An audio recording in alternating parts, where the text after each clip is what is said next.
I need that sports encyclopedia. Where you at, Steve Kim? Got Trent in the cut. What are you? He's the best. Yeah. He's a master motivator. I'm a master motivator. I ain't no regular ass motivator. I'm a fucking master. Coaches tried to make practice so hard that the game was less intrusive. Like they coached you that way. Like people think, well, they were just yelling. No, they were trying to put you under stress and put you in under duress so that when you got in the game, you could mentally handle adversity. If you go through JUCO and you make it out of JUCO, you can make it anywhere. I respect the hell out of you to see that you're doing what you're doing and still doing what you're doing for real, the way you do it, man. From day one, you had the same enthusiasm. You keep the same enthusiasm, and it's fucking contagious. In my opinion, I think Shedeur Sanders is the best deep ball in college football. I don't think Can you just say something nice about Shedeur Sanders? I love talking ball. It's nice to connect with guys that are like-minded and just are real and genuine. And I'll proudly stand up next to you. Oh, God bless America. You said belt to ass, T-Red. You got the belt around you.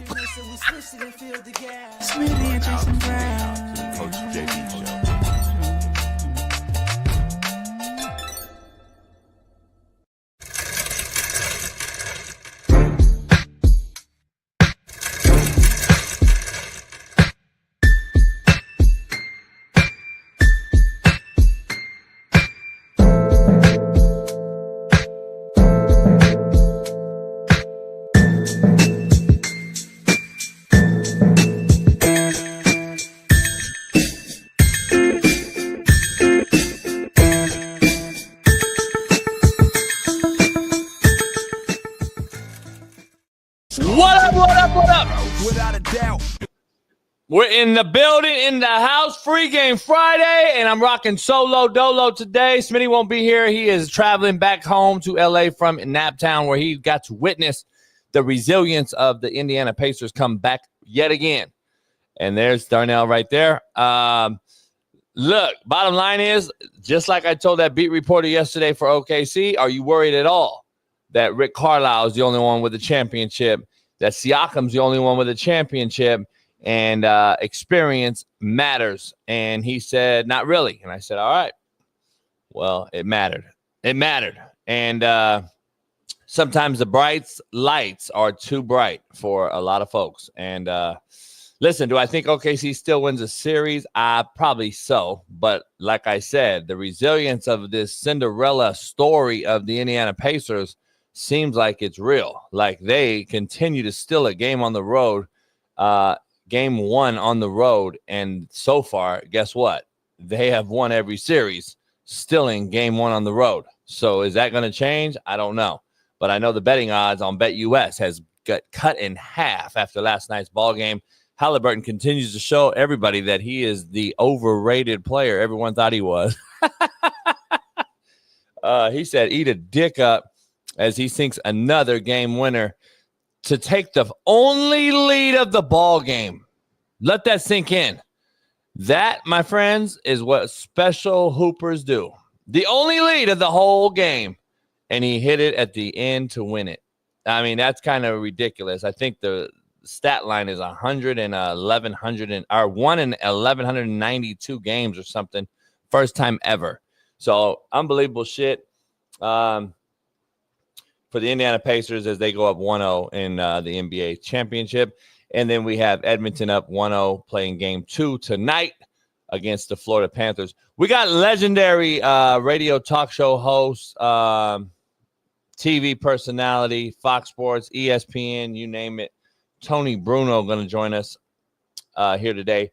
And it's possibly a couple other folks, but I'm rocking solo dolo today. Smitty is traveling back in the air right now as we speak from Naptown after watching his sister graduate. So I'm rocking solo. It's Free Game Friday, so you know it's going to be free game, and we are here for it. So pound that like, subscribe, become a member if you're not one. Yes, we got Aaron Rodgers news, as we've been alluding to for the last 6 months. He would be a Steeler. He is going to be a Steeler. We're going to dive into that as well. But I want to lead off with my lead-in, what you see on the thumbnail. We've never been more divided as a country than we have been over the past 5 years, in my opinion. Social media is a dick measuring contest. And when egos are involved, in this case, 2 billionaires are on Twitter dick measuring to the American public for some reason, we have to understand something here. First of all, Trump will kill Elon with popular opinion due to one simple fact. He is an American. Elon is not. So this carries weight, as you saw yesterday on Twitter, as Elon absolutely got destroyed, who ironically owns Twitter. So I don't know if you realize that yet, Democratic Party. But anyway, listen. Now, this is the irony, though, how stupid and comical the Democratic far left party has become, as they believe this beef is real. So let me get right into this. You far left weirdo fucks have gone from painting Elon Tesla's cars, burning down Tesla plants, to now buying his cars again? So Elon, apparently, according to several different sources, has lost around $30 billion in stock yesterday, simply for a spat online with Donald Trump. Yes, $30 billion roughly he lost yesterday, as his as you saw Tesla just plummet after his beef with Donald Trump. Again, my point, the American people are going to stick with the American president over the South African. So it just is what it is. Now, I believe this is a ploy. I believe it is a trap, and it is to get both parties thinking alike once again in a country we all share called America. Now, that would be a beautiful thing if this trap actually worked. Elon, though, came out and said some bitch-made shit, in my opinion, and this is the reason why. The Epstein Files tweet that Elon came out and said after, Trump came out and said, I'm going to defund you and I'm going to do this, and I don't know why Biden didn't do it to you, and blah, blah, blah, which is ironic, by the way. The key word he said, why didn't Biden do it? But everybody's mad at Trump for selecting Elon to go find out where our money was. How funny that is, if you really think about it, macro.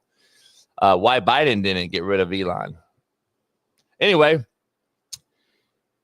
you let a weirdo pedo that you just said on Twitter is exactly that around your little boy all during the election on a plane by himself. You let Donald Trump take your son on a plane by himself across the country. But if you knew that he was on Epstein Island and was a weirdo, why would you do that? See, now you look like a bitch by saying that tweet, in my opinion. Now, if it's all ploy and fake and a trap, then it is what it is. I believe it is anyway. But you knew this all along. You still supported him, number two, and you toured with him during this whole election.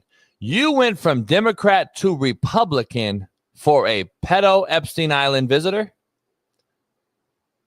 Make it make sense, dog. Stop, America. Stop believing in all the shit that you see out here. Remember this, and I'll leave you at this before we move on. The further a society drifts from the truth, the more it will hate those who speak it. Remember that. In this society, us, that we're in this American society we live in today, has drifted so far from the truth that anyone that says it, you will hate them forever. That's just fact. Quote of the day. Let's get right into it. Brought to you by BetUS. I should have made that the quote of the day, but I didn't. That was just some knowledge dropping for all you micro thinking individuals. Too stupid is knowing the truth, seeing the truth, but still believing the lies. Quote of the day brought to you by BetUS. Stupid is knowing the truth, seeing the truth, but still believing the lies. That is fact. For all you macros out there, that is literally the definition of stupidity. You know the truth, you see the truth, but still believe the fucking lies is absolutely unbelievable to me, and I just don't understand it. Brainwash is real, but damn, dog. Stand for something or fall for anything. Contrary to belief, brought to you by BetUS TV as well. Your opinion doesn't change reality, people. Contrary to belief, your opinion doesn't change reality. I don't think you realize that. We can all have opinions. It doesn't change reality whatsoever. Not one bit. So stop believing it. Stop believing that your opinion is going to change the actual facts of what's happening. It's not. So I don't know if you realize that or not, but it's Free Game Friday. So we'll jump right into it. Poll question for all you in the chat. Chime in, tap in, whatever you want to do. But bottom line is, will Aaron Rodgers get the Steelers over the hump? That's question number one. He signed yesterday for a 1-year deal. That's where we are.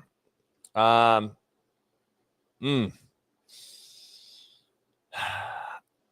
don't know. I don't think he's going to get you over the hump, but I'm just getting back to the chat. So let me read the chat here for a second since I'm rocking solo. And I'm sure there's a bunch of dick riding, unbelievable politicians in the chat. Yeah, exactly. Yeah, exactly. And by the way, if Elon really were to be fact-based here when he says that Trump was on the island, the Democrats would have came out in 2015 and tried to get him caught up. Trust me. The Democrats already know, or they would have used this. They would have already known, or they would have used this energy against them in the election. There's a reason why they haven't fucking brought it up. But anyway, Tony Bruno is going to join us. Legendary Fox Sports, ESPN. Been doing this shit since 1970, before probably most of us were born in this chat. Listen, Aaron Rodgers, back to this thing. I don't know if he gets him over the hump, but can he win a playoff game? Possibly. But what Aaron Rodgers are we going to get? Remember, this guy threw 28 touchdowns last year. And I think 11 picks. He had a better year statistically than 70% of the NFL quarterbacks that started. So if we want to use that, is he still better than half the league? At least. He's still at least better than half of the fucking starting quarterbacks in the NFL. That's just a fact. The NFL quarterback position is so bad that I still believe he's better than half of the league, if not more than half.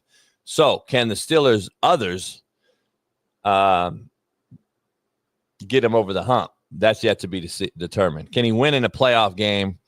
Can he win on the road? And can he win and stay healthy during the season? I don't know. We'll see. We'll see if he can stay healthy, number one, but he proved it last year. He got better and better and better, which I believe that showed that his injury is recovered, and I don't think that's going to be that injury anyway. Now, does he hurt something else? Who knows?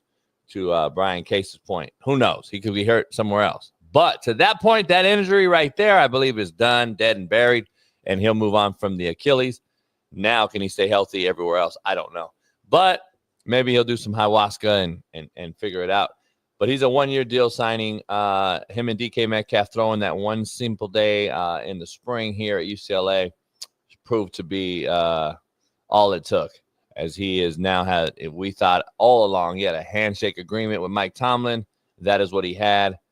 And good luck, man. We'll see. But at least he plays one more year. I get to see at least an elite ball spinner throw the ball again around in the NFL. That's it.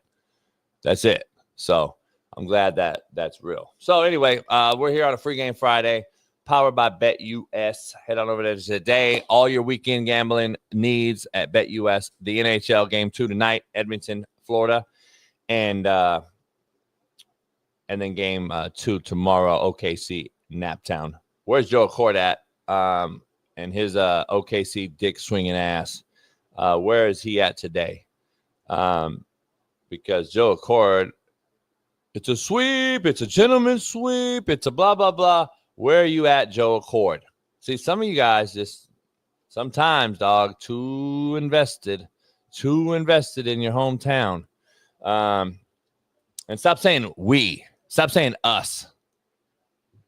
The OKC Thunder has no fucking idea who you were. You've been wrong in the weather fucking reports for the last 2 years. Now, speaking of betting and BetUS, I got a little bit of insight, and I got a breaking news betting update. And somebody sent me some inside information that I want to share with you on this Free Game Friday. The truth is out. And I don't know what happens. I don't know if it's going to be a Pete Rose situation or not. But Ohtani has been caught red-handed picking the NBA Finals basketball games. I don't know if you guys knew this. I don't know if you heard about this. But you saw last night, it actually leaked. I'm going to leak it for the first time on any show. I'm the first show smoking this morning. I'm sure McAfee and everybody will share it later. But I'm the first one showing it. Ohtani got caught yesterday betting on the NBA Finals. And no, this ain't me imitating him. I'm not bullshitting you on this one. I'm being real. I'm not bullshitting you, dog. This is a real shit. I know I do the Ohtani thing. I'm not fucking with you. He really got caught. I'll stay on screen. You're going to see it. Take a look. 자, 언더독인 인디애나가 익숙한 상황을 맞이한다. 할리버튼 버튼을 흔들어.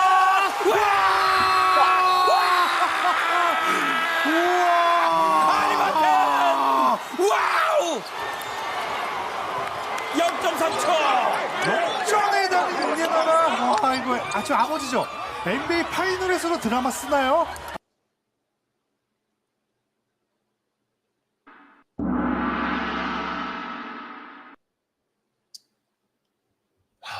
Rest in peace to Ohtani, his baseball career, as they'll probably hit him with something pretty big. I'm thinking Pete Rose-ish. We'll see. Maybe Ohtani's that powerful, though, and he gets out of it. Who knows? But that was definitely Ohtani and his Uber driver bookie calling the game last night on their YouTube live stream. Nobody knew it was him, but it was. I got it. I caught it. And it is Ohtani. For all you that didn't hear it, take one more listen real quick. This was Ohtani last night calling the Indiana Pacers OKC game. You get to hear him specifically and hear his voice as he clearly called the game that he had bet and had the Indiana Pacers to cover 7. 시가요.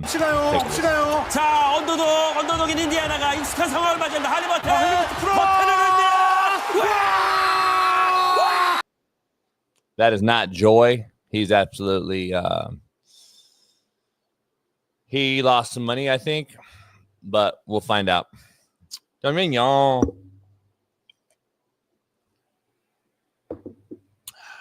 Pacer -7. A motherfucker. No, he don't speak English. He talks to every fucking white catcher in Major League Baseball, but he don't speak English. My motherfucker knows English. Stop. I'm tired of hearing he don't know fucking English, homie. Stop it. Anyway, I'm tired of hearing that he don't know fucking English. Anyway, Aaron Rodgers signed a 1-year deal. It will be in minicamp. Steelers apparently have come out and said we've never wavered in the belief that Aaron Rodgers eventually would be a Steeler. Head coach Mike Tomlin loomed large in the entire situation. And Arthur Smith, offensive coordinator, and Aaron Rodgers have been in deep discussion on offensive philosophy, strategic implementation, and install over the last 2 weeks. From what I've heard, they've been talking as he does ayahuasca in Egypt. He's probably like, oh, fuck. From boot naked to the boundary, we'll run a post corner into the field and then give me a bang aid on the backside. And then Arthur Smith's like, fuck, you can still throw that? And them motherfuckers in like Egypt, like, yeah, Joe Rogan said I can, so fucking right I can. I fuck around and hit the bang aid on the backside off fucking, 3-quarter release, Coach JB said. That's what they've been doing, apparently, so we'll see what happens. But it is what it is. So we'll see. Let's dive into this Pacers Naptown Thunder game real quick. Smitty was there, so we're going to share his little exuberation as he was at a bar in Naptown watching his sister graduate. Shout out to Smitty for going out there and flying out there just for the day. He's coming right back. But he was at a nice little bar in Naptown getting to watch the final shot go down and take a look. as this video is. Here it goes. Halliburton.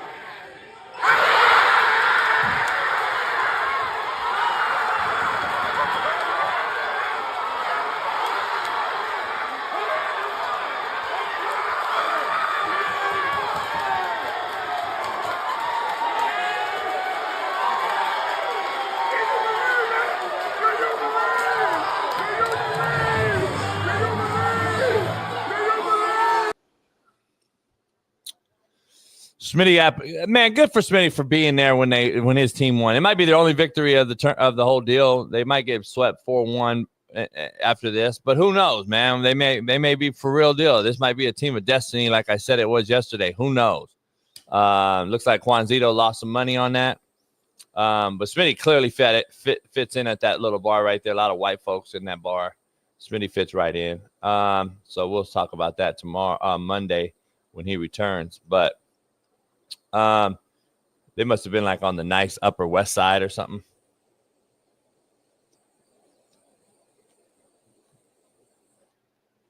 Must have been on the west side of Naptown on that one.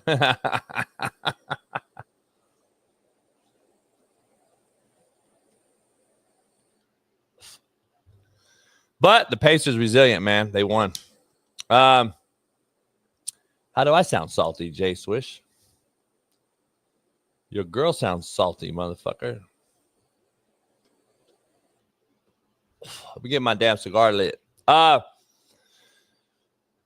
Smitty's a Pacers fanatic today on the show. I'm sure when he lands. Let's dive into this Donald Trump, Elon Musk beef that is on the thumbnail real quick. So you guys all get caught up here. Take a look at some of these tweets that have went down. Apparently, it's still going ongoing. Time to drop the really big bomb. And Donald Trump said, Donald Trump's on the Epstein files. It's been this real reason they haven't been made public. Have a nice day, DJT. Come on, man. Stop. So you let your kid hang out with the pedo. You fucking promoted him forever to get SpaceX up and running and full go. And now all of a sudden you're mad? Come on, dog. Even the far left Democratic Party, a lot of you that are in here today, come on. Don't tell me you believe that this is really a beef, do you? You don't think this is really a beef, do you? Come on, man. Stop. See, that's the micro right there. KCBD said, I thought it was fake until he called him a pedo. But now you think it's real? That was the guy. That was to get you over the hump, KCBD. No wonder you're a Chief fan. You like fucking Taylor Swift, you weirdo fucks. Why are all the Chief fans weirdo, dumb retards? Seriously, why are you a retard? Why are the Chief fans a retards? That's what got you to switch?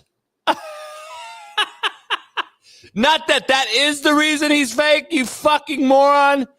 So it was fake until he called him a pedo? Or was it fake and then he called him that made it even faker? You fucking moron. Holy shit. Some of you motherfuckers. KCBD. I just want to answer you one question. Does Taylor Swift have ass? Yes or no? Go.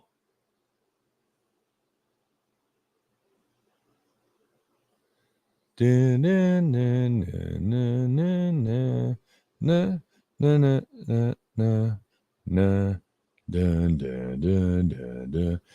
he's thinking. He's like, fuck yeah, I like it. Taylor Swift has ass. Like he actually thinks she has too much ass. Like she got a fat ass.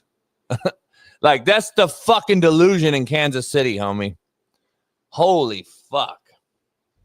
That's the delusion. KCBD is so fucking stuck on Taylor Swift and Kelsey, weirdo fucking asses, that he thinks she has ass and that Twitter beef's real.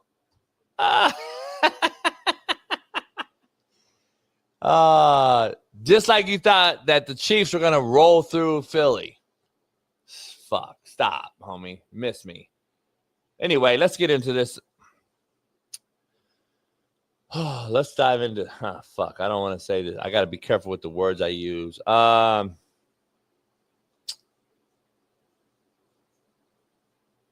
Let's talk about this hoe. Angel Reese is back in the news. Popping ass.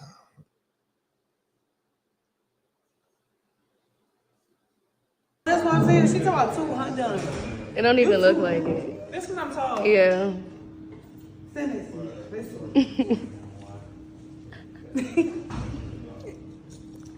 Now let me see your booty. Dang.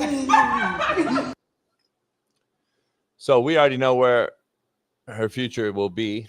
We know what her future is, and we know. I'm not like. I'm confused, man. Like, yes, thank you. Any of you youngsters out there, what's that vibe? Cringe. If you don't have it by now with this broad, then you better get it quick. Stop. You better hurry up and get it, homie. Like, that's like saying, like, she fucked, her ex-boyfriend and came back and talked shit, said, you're a bitch, fuck you. And then she fucked him again just so she can get the rebound. That's what I believe she does, because she misses so badly, gets her own rebound, and then boom, moves on. That's what I think she does with the dick as well. She'll bounce back, get a rebound off of old dick. The problem is she's not very sexy to me. So anyone that thinks she's sexy is crazy. You can get that ass walking down the street on Fig any day. You can get that ass walking down anywhere. And bottom line is, what does this do with her and her sport? I'm just trying to figure out, why is this and basketball or the WNBA and her and Caitlin Clark, what does that have to do with anything? I'm just trying to figure out. But don't sexualize me. Don't sexualize me. The irony is fucking unbelievable, homie. Like, the irony is really unbelievable. Don't sexualize me. God damn. And I know Smitty would be defending this shit right now. I can't wait for Monday. I'm going to bring it back up. This broad's a joke, homie. She's a fucking mockery. She's a joke. No wonder the WNBA is broke as fuck. No wonder it's fucking broke. And if she's the second most famous person in the league right now as being the worst player in the league right now, then you know you have a problem, WNBA. Let me say that again.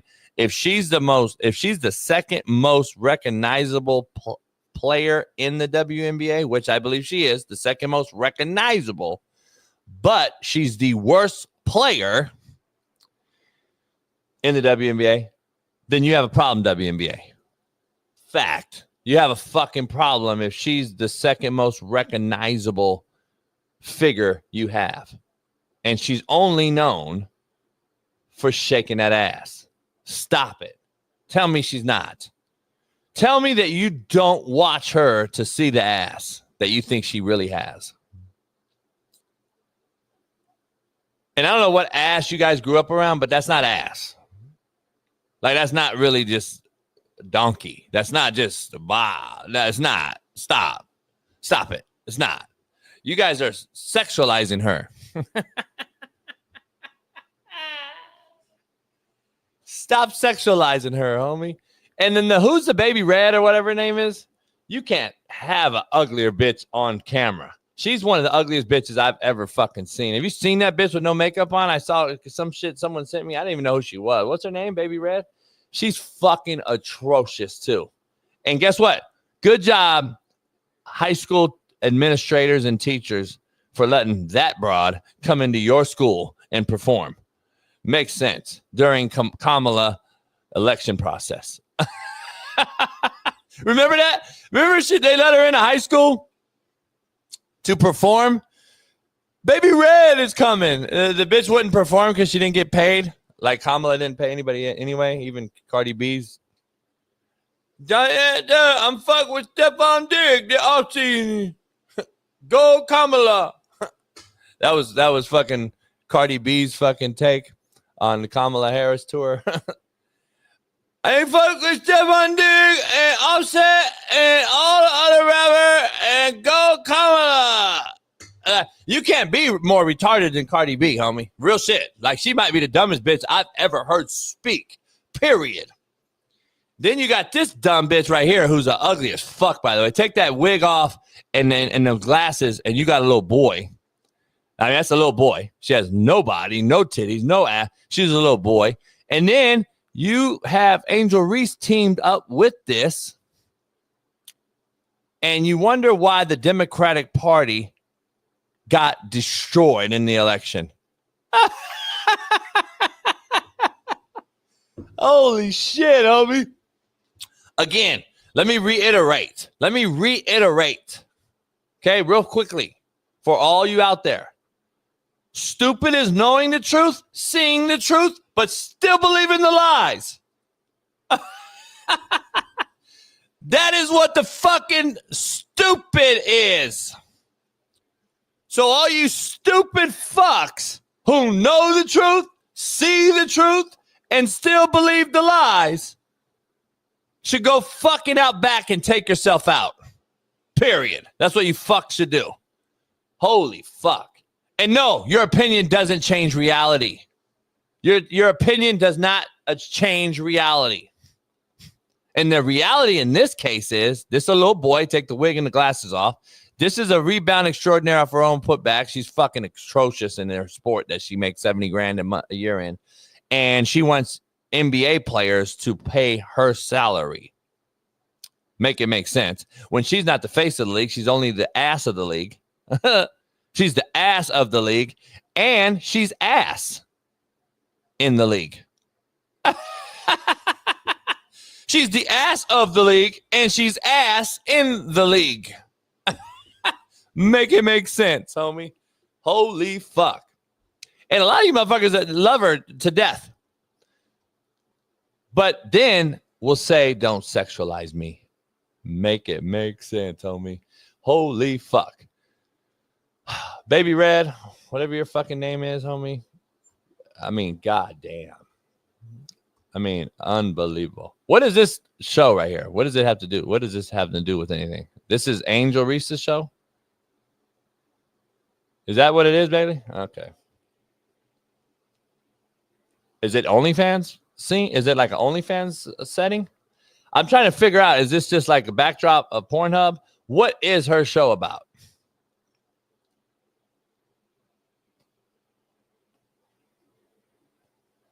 What the fuck is her show about? Shaking ass?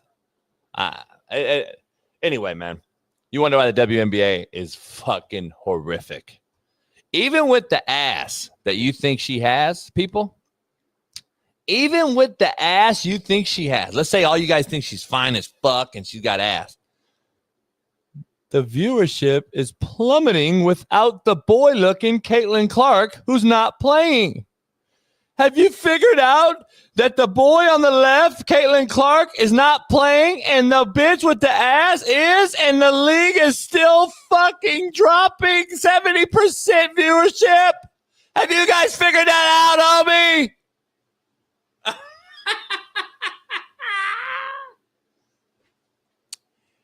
This boy on the left literally is not playing, and you guys aren't watching, but the broad with the ass that says don't sexualize me is, and you still ain't watching. Make it make sense, homie.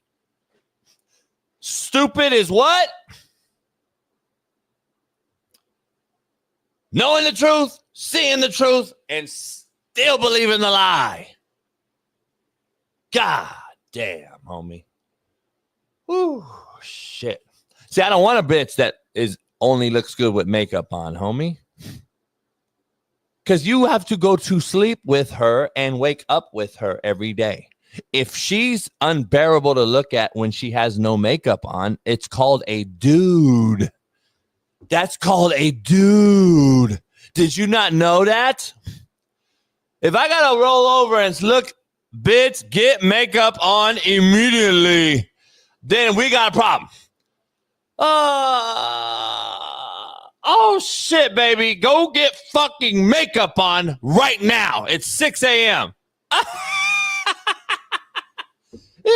Bitch, go put makeup on right now and get your dirty feet from out of my fucking bed from getting plummeted last night in the MMA. I hate fucking people. Some of you motherfuckers like these bitches that are just unbelievable. It doesn't make sense. 99.9% of you in this chat right now would take down Caitlin Clark simply because she's Caitlin Clark. You would tell mommy, daddy, all your homies, man, I fuck with Caitlin Clark. Even though JB said she looks like a boy and she wears no makeup, she's fucking atrocious. I know her from State Farm commercial. And she is in my bed right now, homie. What? You got Caitlin Clark? Damn. What's the shit look like? What is it like? It's like a boy. It's like she got no ass. She got no titties. She looked like a boy. She got long, like boyish hair. She looked like old boy from what's the little brother? Bailey, see if you can find the brother from Dazed and Confused. The young kid, the young brother that was trying to get some pussy from Dazed and Confused. She looks like the young brother on Dazed and Confused. That's who I thought she was when I first found out where she was. But it makes sense that she's from Iowa, where Keith is from in the chat. It makes perfect sense. That's what girls look like in Iowa for the most part. So, again, my fruition is true. My shit is real. And what is that? What is that? What is my bottom line? Fucking white mamas, homie. Fuck white moms, homie.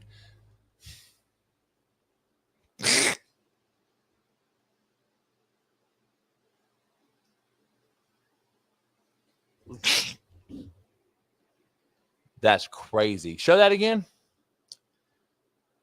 Wait, that's him on the right now? No fucking way, homie. Anyway, I'm referring to the one on the left. That's definitely Caitlin Clark. But the one on the right, that's him now? Holy fuck. I guarantee you he voted Kamala. Why do we always know who votes for Kamala when we see their face? I can literally go down the list and do a show about Trump, Kamala, and I guarantee we won't miss. We won't miss. There's guarantee. You don't think this motherfucker?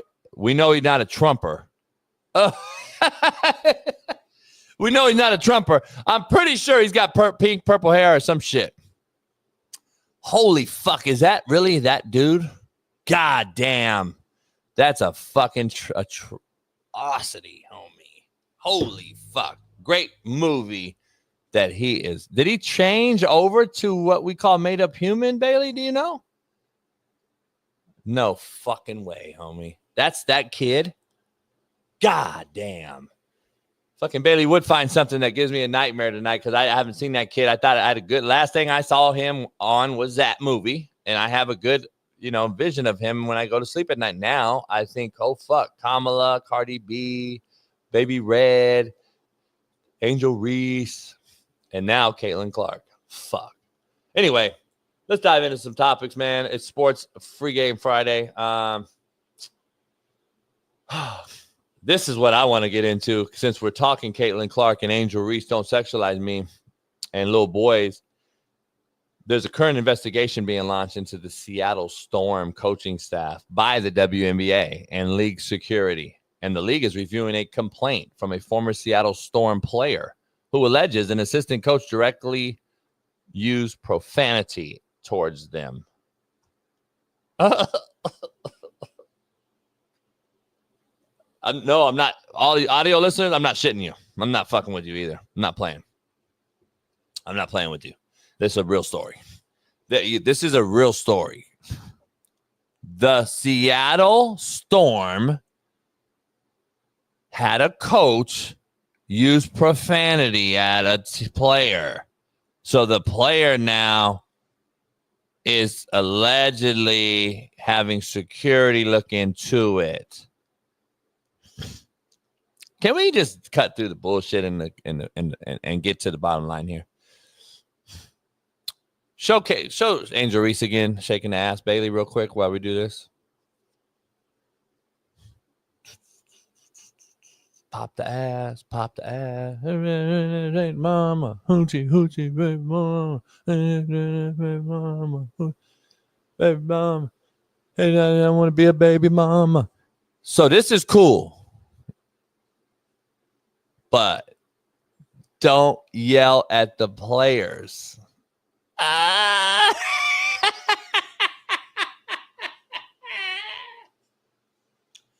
Homie, like shit. Come on, homie. Seriously. Stop with the bullshit, please. Stop with the bullshit. Just get rid of this league. Get rid of the league. Let the NBA figure out their all-star game and the in-season tournament and load management. Let's focus on a real sport. Stop. Can we stop and get rid of this league? Please. Can we just get rid of this dumbass shit? So, again, let me continue to pick on the ironies of this whole accusation towards the Seattle Storm coach. Bailey, I don't know if you can find who is the coach. I want to find out who the coach is. But let's find this out. Let's figure this out. Women, you're okay with boys playing girls in sports, because I haven't heard any of you guys come forward other than Riley Gaines.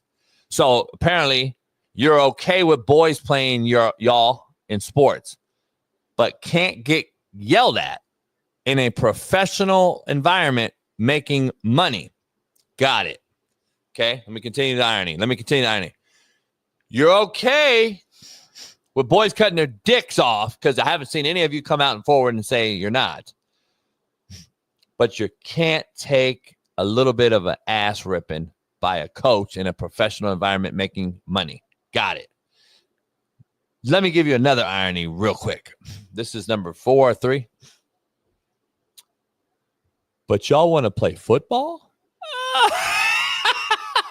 You want to play football and get a flag football league going and play in the Olympics? You want to play football, ladies? Let me give you the other one. We deserve to coach in the NFL, Coach JB. We have the same right as you do. We know football. We know cover 2, Mina Kimes. You want to coach in the NFL, but you can't get yelled at in a professional environment in the WNBA, you fucks?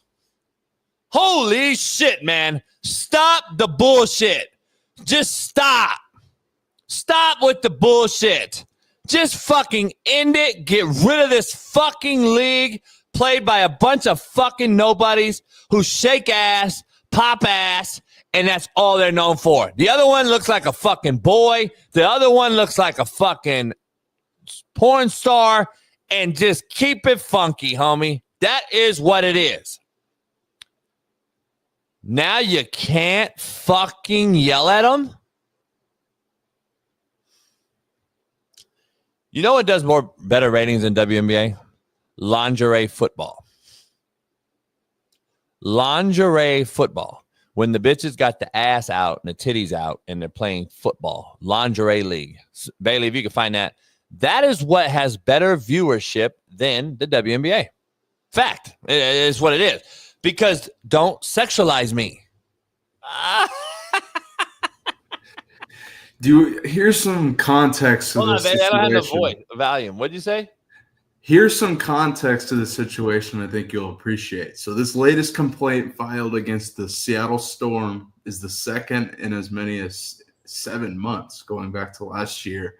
In November of 24, Chicago Sun-Times revealed that Seattle's coaching staff was under investigation for alleged player harassment and bullying related to on-court performance and incidents during practice and games. And so it has to do with the former guard, Jewel Lloyd, who made the complaint against the Storm. Like I said, it was related to the practice performance and game performance. And then she requested a trade. And unlike the complaint from 2024, there isn't an official investigation. Still, the WNBA is looking to the matter, blah, blah, blah. Filed complaint alleges that a Seattle assistant coach cursed at an Aces player. So there you have it. Jennifer said she has les teammates that can't handle me cussing at them either on the ice. It's everywhere, coach. So, Jennifer, let me get this right. You're a lesbian? Or are you saying you have lesbian teammates that can't handle you cussing at them on the ice. So I'm confused, Jennifer. Give me some context to what you do. Are you a hockey player? Do you play hockey like for fun, or what do you got? What do you do? Are you coaching or playing? So I want to get some context on Jennifer, but she said it's everywhere. No, I have Kez teammates. What does that mean? I'm confused. I don't know the new game. I don't know the new lingo, Jennifer. Sorry. I play beer league. Damn, Boston Richie actually knows that shit. What the fuck is Kez team? How the fuck do you people know this shit? Like, what the fuck are we talking about today on this Friday? What in the fuck is Kez teammates beer league hockey? I'm fucking confused. Hit me the game. I don't know what the fuck's going on today. What is Kez teammates? Les? Wait, I'm confused now. Which one is it? Is it Les or Kez? She meant Les. So, like, lesbian? I think she's talking about her lesbian teammates, and I don't know that. I looked it up. It's beer leagues are amateur adult sports leagues of, I guess it's just semi-pro hockey. Jennifer, why do you play? I would love to actually dive into it. So you're a grown-ass woman with a job, and you just go out and play hockey just with the fellas or with the girls? Well, they're lesbian, so with the fellas. So you guys go out and play just hockey, beat each other up for the fuck of it? Really? Kudos to you, man. Fuck, each his own shit. Each your own. Each their own. Each they own. Whatever you guys say nowadays. So you just drink beer and get fucked up. Sounds fun to me. I would love to come watch it. Is it naked? Are you guys naked? How do you guys play? Is it like lingerie? So you got to attract me with something. Is it a lingerie deal? Joe, we know you ran your mouth, homie. You always run your mouth. Just fucking sometimes shut the fuck up and you won't be fucking looking stupid today. Because OKC looked fucking horrific. You gave up ass last night. So that's what you need to do. Just say, hey, you know what? Fuck it. Let me talk after the fact. You came on here. I allowed you to. You told Smitty to fuck you. And you don't know anything. And you fucking lost, Joe. You fucking lost after telling Smitty, fuck off. Holy shit. How stupid do you feel today? Back to Les's playing hockey. Let me ask something. How do you play? What do you dress like? Show me a video. Send me a picture. Do something. I need to see it. Is there any video out there? Beer league, ice hockey, naked or anything, Bailey, you can find, pop it up. I don't know what it is. I want to see Jennifer getting down. So, Jennifer, are you from that side of the so-called whatever house? Are you strictly like Taco Tuesday, carpet muncher, no carpet, shave? What are you? Are you straight lesbian, or do you take some side meat? You know what I mean? You like medium rare or something? Do you take some meat on the side? I would love to know. Hit me up. Let us know in the chat. We'll move on amicably on the Free Game Friday. The WNBA needs to fucking just cut bait. They need to get rid of the fucking. It's a mockery. Can't wait to ask Tony Bruno what he thinks, and then.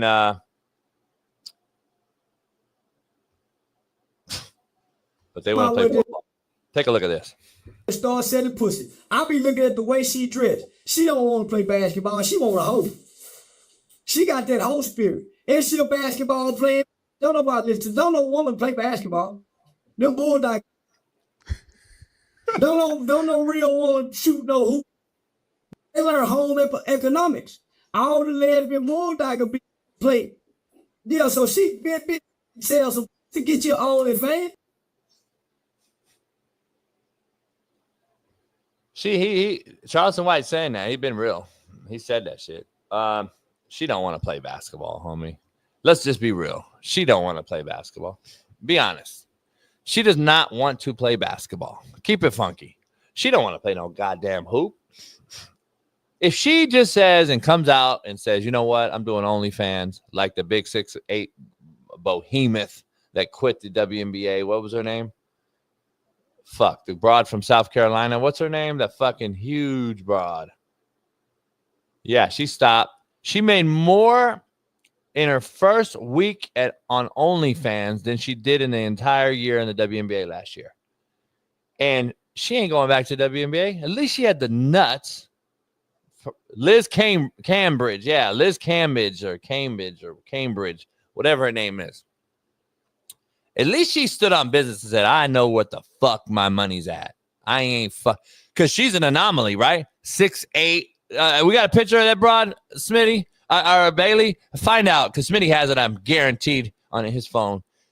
I would love to get Liz Cambridge a picture of her, because she's an anomaly. I know why she made instant cheese on OnlyFans. She's like 6'8", fucking behemoth, huge. 6'8", like, I don't know, 260, 280. I have no idea. But she's thick. I don't know how refined she is. But she's a big old broad, homie. And she made more fucking money on OnlyFans. Yeah, Jared. Yeah. You guys go listen, Google her name. Yeah. I heard of her. Because she blew up on OnlyFans. Because Elijah Rushing and a lot of you weirdo fucks out there went over to her OnlyFans and saw her. I'm just fucking with you, Elijah. But you know what I'm saying? Yeah, she played for the Sparks, homie. She's humongous. She don't look bad at all for like a big broad. She looked good, homie. I think she looked cool for a big old 6'8". Like, she's humongous. 6'9". 6'9". I was actually short-sighting her. She's 6'9". I'll climb all on that motherfucker. I would try it. Shit. I would try it probably just to say I tried it on GP, because like she's 6'9". Like, you can't just say you see 6'9" broads walking around the street all the time. You have to say at least I tried it, right? Lucy, you agree, right? But anyway, yeah, you got to try it. It's a one-in-a-lifetime type of situation, D. Jones. Real shit. You guys know she's not like sloppy, fat, ugly. She's not fucking sloppy, fat, ugly. She's 6'9". You got to try it. You got to try to brought out on me. You got to at least. So let me get this straight real quick. Yeah, short, fast, getting tall. Ooze. Let me get this straight real quick. Y'all will fuck Angel Reese, and you will wake up next to Caitlin Clark with no makeup on and dirty feet. But you won't hit this? Some of you motherfuckers just be talking, homie. You say I be talking. Do you listen to yourself? I'm waking up next to Caitlin Clark, coach. Really? Over this? At least this is a fucking like some sort of anomaly. Like I fucking hit, like, you know what I'm saying? I had the 6'9" fucking Andre the Giant ass broad in my bed that looked fucking legit. Her feet were bigger than mine, but you know what? She was 6'9", bad. She was decent. I mean, I don't know if she has ass or not. It's probably a hard shape to keep like real women's bodies together at 6'9". I don't know. But she made big cheese on OnlyFans. Bailey, I don't know if you can look it up, but she made more money in 1 week on OnlyFans than she did in the WNBA. At least I credit her. I say, you know what, girl?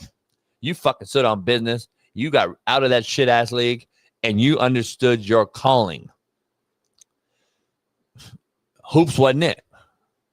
Hoop wasn't it. Let's keep it real. Hoops wasn't it. And she didn't want to waste her 6'9" stature, so she found an avenue, and that was on OnlyFans, homie. It is what it is. If I can go on OnlyFans and shake dick, I'd go. So that's the thing. I'd go right now. And all you weirdo bitches, hey, go JB. Yeah, you would. I'd take the money. Fuck it. Everybody in here would. You weirdo fucks would too. All the women that goes on OnlyFans to watch a dude pop his dick is the same reason why we go on OnlyFans to see us shaking ass. Is it not? Fucking right it is. Caitlin Clark looks like a boy, though, with no makeup. There's a difference. This bitch at least looks like a woman with or without makeup. Well, maybe without makeup. I don't know. And the one right there in the pool, she's a little suspect. But at the same time, with the makeup on, playing hoop is crazy. But that's what it is. It's a photo shoot, I'm pretty sure. She's palming the ball, by the way, man. If you don't realize. She's palming the ball. She's palming the basketball.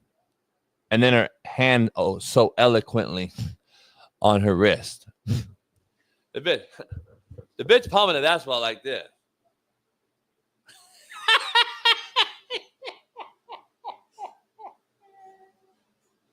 Homie, hold up, homie. I don't know if you realize she's holding a basketball like this, like super easy. Homie, do you know how fucking gigantic her hands are? She's like this. Man, do you know what she would do to your shit? She would fucking grab your shit, homie, and all of you guys are fucked. All of us. Oh, homie. You're all fucked. Paris says she's super pretty. Fucking right. Hey, she is what she is, man. Like I said, 6'9", Paris. 6'9". Wido, Hector, Kyle, Quinn, D. Jones, Eddie Manyweather. Everybody in this chat's fucking. Stop the cap, as y'all would say. Mike Bundy's hitting. Everybody's hitting this. So it's C-Note Friday on a Friday that needs C-Notes. So we're going to take a commercial break. We'll be back on the other side with some more breaking news and insight. And then we'll have Tony Bruno joining us to talk that talk. That you don't want to miss that interview. He's a wild one. Love him. We'll see you in about 3 minutes. Peace.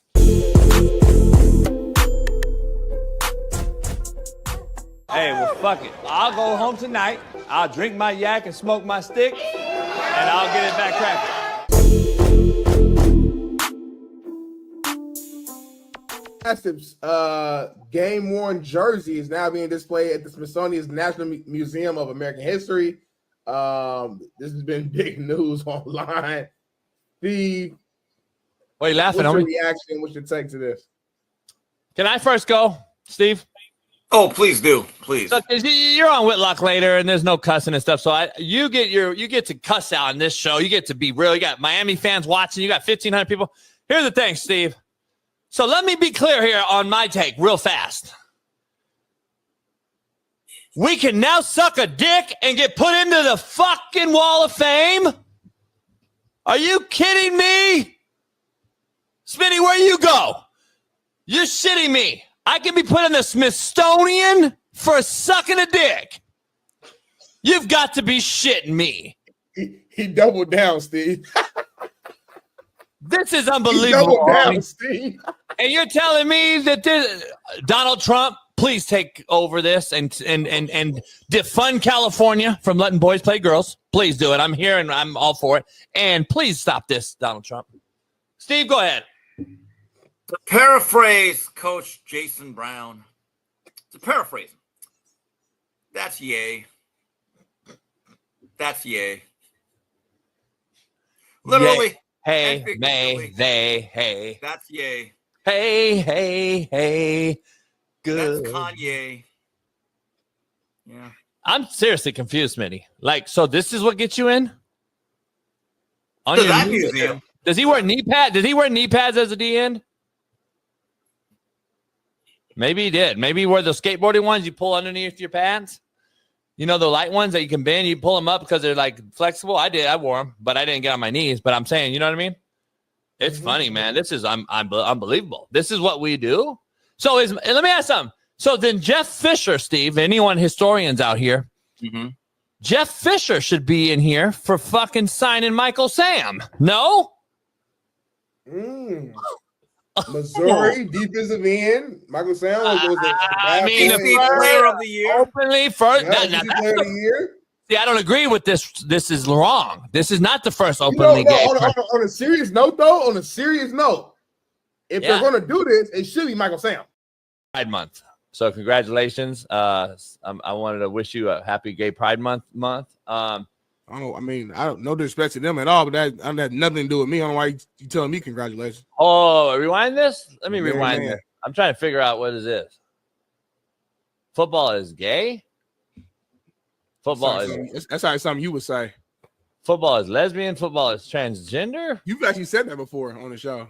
What is this?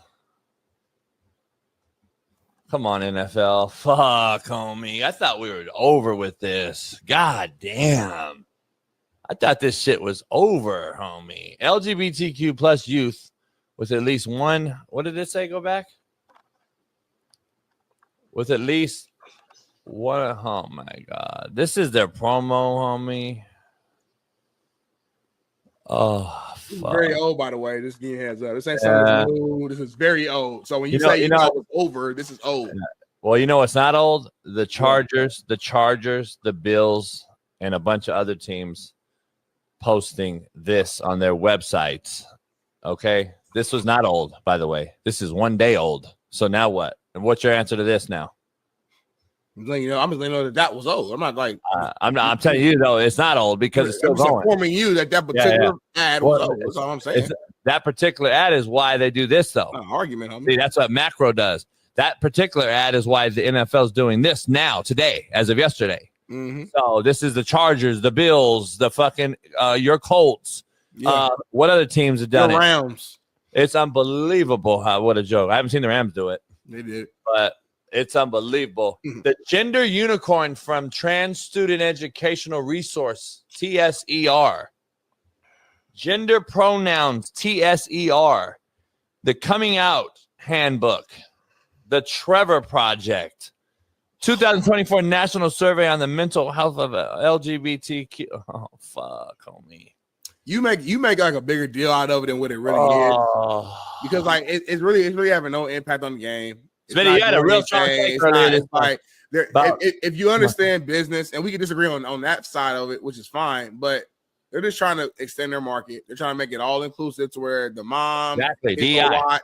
If you're gay, you can watch. If you're young, you can watch. It's all a money play. How can we grow this game in every market? That's why you keep seeing games going out the country and back to back weeks in different places. And then if you look at the grand scheme of everything, they're just trying to connect to everybody. It's all a money play. That's all it is. And again, I'm not saying it's right. I'm saying, but you're making this pride stuff like it's not really doing anything to the league. Like it's not like the game ain't changed so much. It's not like there's 1,000 gay players that are all playing right now, an all gay team. Like it just the advertisements of it just hurts you so deeply. But in reality, when you just take your emotions out of it and look at the game, it ain't nothing really changing. It's still football. It ain't. Well, that's not. It has changed. It's still majority straight players like it's always been, and that's it. We don't know that, but it has changed. We'll never know that. Even when you play, we didn't know that. Has the game gotten softer or not? Yes or no?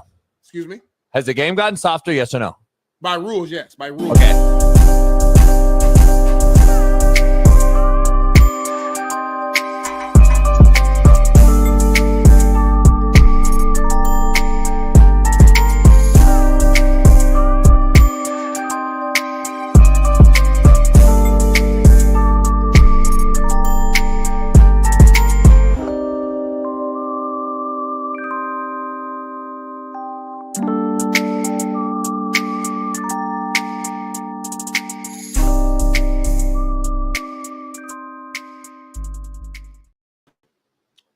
We're back in the building. Pound that like, subscribe, become a member. If you want a signed book, Hate Me Now, Love Me Later, right there. I got the hardback as well, $50. The paperback, $35. I got them right now at home. I'll sign them personally to you, and I'll ship them myself. That's what I'm doing all day today. So shout out to everybody that wanted to get a book. I got my last 100 copies in of the best-selling book, Hate Me Now, Love Me Later. So if you want a signed copy, Venmo me at Coach JB12, $50, and that'll include shipping and everything, and I'll send you a book today. Now, Parker, your mama's mid, but I'll let you know how the rest of it ends when I pull it out of her ass later. The bottom line is this.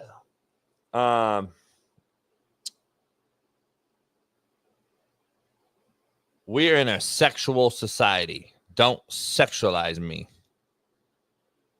Well, let's flip that now to the voice side of things. And I want to show you a video of two highly questionable players talking shit to each other on a podcast about playing one-on-one hoops. Take a listen. Understand, nigga, I can't wait to get you out there, nigga. I'm gonna be looking at your back, nigga. Hey, yo. Yeah, nigga. Yeah, nigga. I'm gonna make you shake ass, nigga. Never. Ain't bringing no condom. I'm gonna do it to you, nigga. I'm gonna do it to you real sexy, nigga. Hey. I'm gonna do it to you real sexy, nigga. Ooh, I love this. This is, ooh. I'm feeling better move, nigga. I was waiting purposely. I don't talk on camera. I like to see your eyes when I speak, nigga. You understand? I like to see your soul when I look into it. You understand? Nigga, you understand? That's what real dogs do. All right. That's only like part of the video. The other video is even worse, funnier actually to me. When he said he wants to make it consensual. Beasley told Lance, I want to make it consensual. So let me break this down for all you out there that's mad and thinking that it's gay and blah, blah, blah. So we know Lance for blowing in LeBron's ear. We know Beasley for being kind of a weirdo fuck. But if anybody out here who's an alpha male is listening, then listen to an alpha male speak. Me, real quick. Let me break this down to you right here. This is shit talking one-on-one, barbershop banter, on the hoop, in the hood, one-on-one, playing each other, talking that shit. If you've ever played in the hood, one-on-one, talking shit, you would absolutely know what he's saying to him.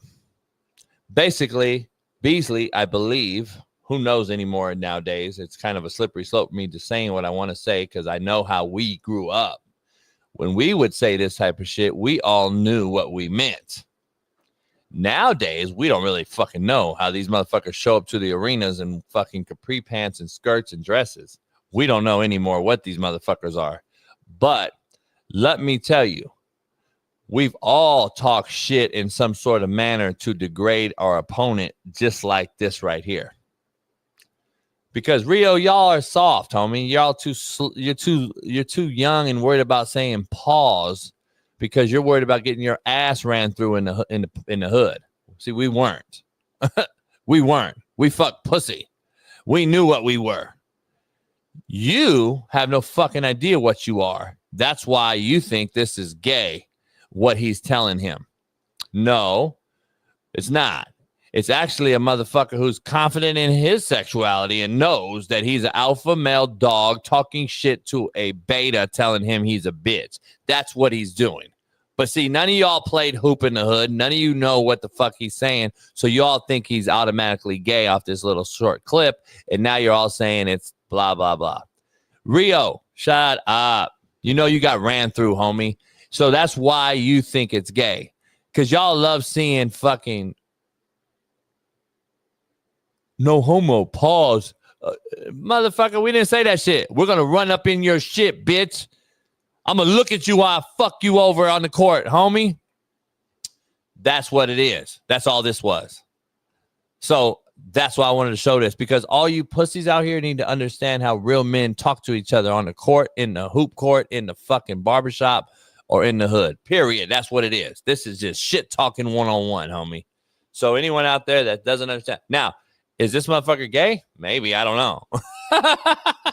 All I'm telling you is I've heard this talk my whole life, and it ain't gay. So anyone out there that knows the real, you'll know the real. So fuck pause and all that other bullshit. Put my Venmo out there, Bailey, at Coach AB12. You guys want the book? Hate Me Now, Love Me Later. I'll sign it today. Send it out today. I'm sending out books today. but leave your address in the Venmo. Don't tweet me, DM me, email me separate. I won't fucking know who's who. Venmo me the address and name all in one shot. I'll send the books today, immediately. So at CoachAB12 at Gmail. I mean at Venmo at CoachAB12. Let's dive into it. We got Tony Bruno, legendary talk show host, radio personality, ESPN. You guys may have known him from the best damn sports show, period. Any of the old heads in here? I know Shaun Waffle and the OGs in here remembered the best damn sports show. Andros Siciliano and Tony Bruno. Any of you guys that remembered real sports shows? Tony Bruno was the guy, man. Been doing radio and TV since 1970. Can't wait to talk to him here in about 15 minutes. So shout out to him.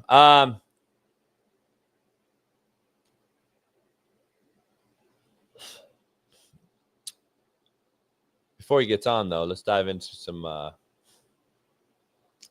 another topic that I can't wait. And remember, all the ladies out here, I'm not here to bash you today. I'm not here to bash you. I'm really not. I'm not here to bash you. I'm not here to bash you at all. I do want to make you understand, though, that women aren't supposed to be in every single fucking in space. We're not supposed to be in every single space. We're not. You ain't Klarna and me. Fucking Klarna, the new BPS of finance. BPS, finance, BPS. It should be Klarna. That's what it is. I didn't know what it was till about a year ago. Klarna. I don't know how they're making money. I heard they're going bankrupt. Nobody's paying them back. But anyway, I just mentioned the best damn sports show, period. Well, it's a different world. Take a look at what's about to happen. NFL Network has now introduced an historic all-female cast for the show. Jamie Erdhall, Cynthia Freeland, Jane Slater, and Madeline Burke, Kelsey Conway, and Allison Kutch. Now, if this show makes it through the season, I'll be shocked. I'll be fucking absolutely shocked. If this show makes it through the season, I'll be shocked. And I tweeted when this happened, I tweeted this out and said, oh my God, I can't wait to watch football with Steve Kim and get some much needed knowledge on the game. Maybe Mina Kimes can chime in and talk cover 2 with these people. Holy fuck, man. You've got to be absolutely shitting me that these networks really think that their number one audience, males, are going to watch this. Seriously. Come on, man. Who is watching this? Please, everybody raise your hand. Who's watching this? Shout out to the ladies, but shout out to this. Who's watching this? Please tell me. Please tell me. Can't wait to ask Tony Bruno this one.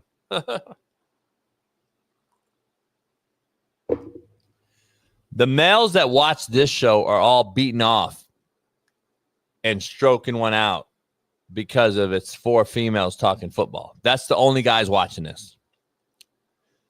The older crowd that's watching it is absolutely like, holy fuck, what are we doing? What are we doing? This is unbelievable, man. What are we fucking doing? Seriously, let's just ask real questions here. It's not a woman bashing segment. Let's just make sure we're asking real questions. What can we learn from any one of these females during a game? That's all I want to know. I want to know, what can we learn from any of these ladies during the game? That's what most novice fans go and tune into a show for, you would hope. Nowadays, it's more about clicks and likes, so we're going to just click on and hopefully we see some cleavage or some nipples or some ass or some thighs. That's really what you motherfuckers are thinking in your mind. Seriously, you already know the truth. So it's become a sad, sad day that we now have to watch 4 females tell us about the game of football. And you're telling me that we haven't become so woke and soft and pussified in America that only Elon Musk and Donald Trump can sell you a trap on Twitter? God damn, homie, we're hitting rock bottom. We're hitting rock bottom every day. Holy shit, man. We're hitting fucking rock bottom day by day. I don't know anyone that's going to watch this show. I never watch it anyway. I don't watch any of these shows during the week, but holy fuck, man. You can't tell me that this is a good look for NFL Network's Good Morning Football. What the fuck are we getting out of this? I can't wait till they start talking about women coaching and, oh my God, the Washington Commanders running back coach is a female and she's going to fucking really get it done. That's why the Commanders went to the NFC East conference finals last year. I can't wait for it. Actually, I can wait for it. I'm not going to wait for it, but it is a mockery. It is a bad fucking look for the NFL. I'm just telling you right now. Anyone that thinks that's going to work out is fucking fuck. It's sick. Holy shit. You're just a sexist, JB. You're an asshole. God damn. Raise your hand if you're going to watch that show. What show do you guys watch? See, I think I'm going to do my own show every Sunday prior to the NFL. I think I'm going to do my own show. I'll do a betting show. I'll have guests come on, NFL, and we'll talk about the game, show the game, film, and do it like Shaun Salisbury and I was doing with Jeff Nadeau. We'll do that. I might do a Sunday. I might do Sunday pregame show. Why not? Fuck it. I think I'm going to do that. I'll do a pregame show Sunday morning before all the games kick off, and we'll just do a live, and I'll break down each game. That's what I'll do. Fuck it. That's what I think I'll do. Ash, lay down. Yeah. Yeah, Shaun Salisbury and I did a good one. But we got to get the Sunday show like a major show. Like get a big time show going on a Sunday to rival the Four Broads talking about Cover 2. If we can't do that, then fuck, we shouldn't be doing it. If I can't do that, then we can't do it. So maybe I'll do it on the other channel. Sundays will be the other show, the Sunday football, I don't know, Bet US Sunday show. That's what we'll have to do. We'll start thinking about that. Maybe we'll do it on the other channel.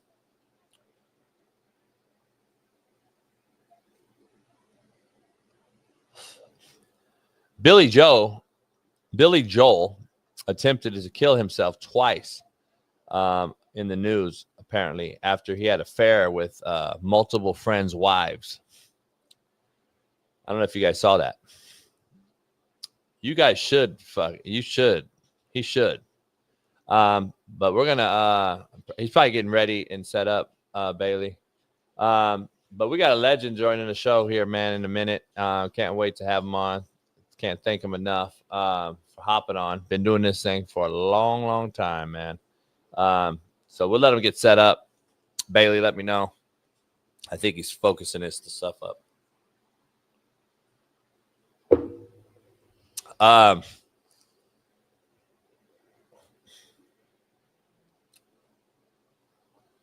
Unbelievable game. Halliburton and the Pacers coming back last night.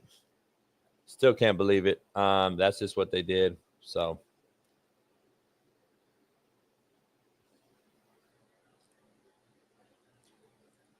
yes, sir.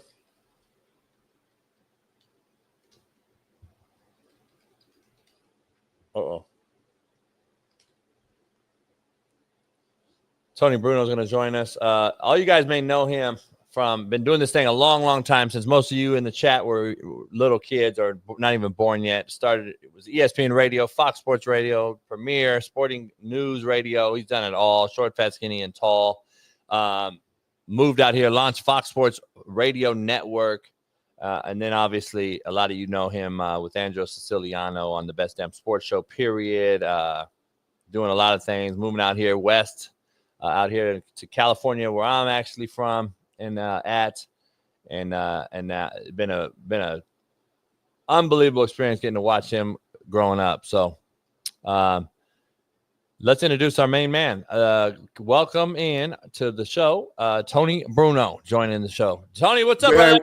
What up, Coach? I understand that I can smoke a cigar and use profanity on the show. So this is what I'm all about right now. You know what I mean? Oh, Tony, man, this is a Friday, and it's a Friday today. We call it Free Game Friday for a reason. Smoke a stick, say fuck, whatever you want. So what are you smoking there now, Coach? What kind of? I got my own line. Obviously, Slapdick Cigars. It's a triple Maduro. Slapdick cigar. Hey, hey, Tony, Slapdick. That's my motto, man. That's my brand now. That's one of my favorite terms, slap dicks. Oh, love it. Strapper's another word coming back. It's an old school, like I'm from Philly, from the streets of Philly. So, you have to talk trash. I heard you talking about the talk trash shit and going back and forth and who's real and who's full of crap and these other tough guys out there and tough gals. But slapdick is is that one word or two, slapdick? I made it one word because for branding purposes, so I actually trademarked it and they gave it to me and I said, holy shit, I can't believe they let me trademark it. So it was all one word, a capital S, capital D, and then I just made it one word. And hey Tony, my boat, Slapdick, got it trademarked on the water. Yeah, the Coast Guard gave it to me. So they gave you the slapdick. Yeah, I mean, hey, listen, I've seen worse things on boats. There's nothing wrong. Yeah. Is a slapdick good or bad if you call somebody a slapdick? So here's what it is. In my book, a best-selling book that I have a chapter in there that has the three words that I'm infamously known for, and that's slapdick. The other one is fuckstick. Fuckstick is good. Yeah, and the other one, shitbird. So shitbird I've never used. Really? Yeah, shitbird was an old Marine. My dad was in the Army, and my brother was in the Marine. Shitbird was a known thing they use in the military. But here's the thing. Slapdick is a non-malicious individual who's just just a fuck up, does stupid shit here and there, like we all are. We're all slapdicks. We do, but in a non-malicious manner. A fuckstick, Tony, is now you're teetering. You're teetering a slapdick and a shitbird. So if you're a fuckstick, Tony, you're on the cusp of being a shitbird, and there's no return from being a shitbird. Well, one of my favorite terms is strapper. You call somebody a jag-off, jerk-off. Strapper, to me, is just like slapdick. It's one of those words that's not really offensive, but when you call somebody a slapdick or a strapper, you know that they're slapdicks and strappers, and they can't get offended. So you're not going to start a fight. If you walk into a bar and, you're wearing a Dallas Cowboy jersey in Philly, you don't do that shit there. People know that. Yeah, they know. And we all know. I think we know at the end of the day, real recognize real, Tony. You walk in the room, you're like, that fuck is a shitbird. I think we'll know right away how he looks at your girl or your wife or something. Yeah, you fucking shitbird. Stop looking at me. So anyway, Tony, now, I can't Trick Dawson, because I'm looking at your Facebook chat right now. Trick Dawson, the OG sugar daddy, JB is a functioning shitbird. So that's even more. That's more love, man. That's higher props than just being a shitbird. That means I can smoke at 6, 7 in the morning, 8 in the morning, drink coffee. Lucky I don't drink. It's Friday. I could go back here on the bar, Tony, and get a fucking tequila or something. But that's a real bar now. That's a real bar. That's not some background shit. Nah. Right? This is my cigar lounge, actually, that we're in. I converted part of the house into an actual true cigar lounge, just like a lounge you go to at the house, or if you went out to a cigar bar. This is literally a cigar bar. I got the blowout fans. I got everything for a cigar bar. So yeah, you don't smell nothing. It's just like the wood, the leather chairs. I got the whole nine, man. So anytime you want to come, enjoy. Let me know. Are you still out now? Are you on the West Coast? You're out in the West Coast? Yeah, I'm in LA, outside of LA. My boat's in Long Beach, and then I live out in IE. Oh, the IE. Love the IE. No, I lived in LA for 11 years. When I moved to LA in 2000, started Fox Sports Radio after 11 years at ESPN. And, you know, LA was great to me. I mean, it's unfortunate all the shit that's going on there now. Fires and, you know, seeing, you know, Pacific Coast Highway completely destroyed.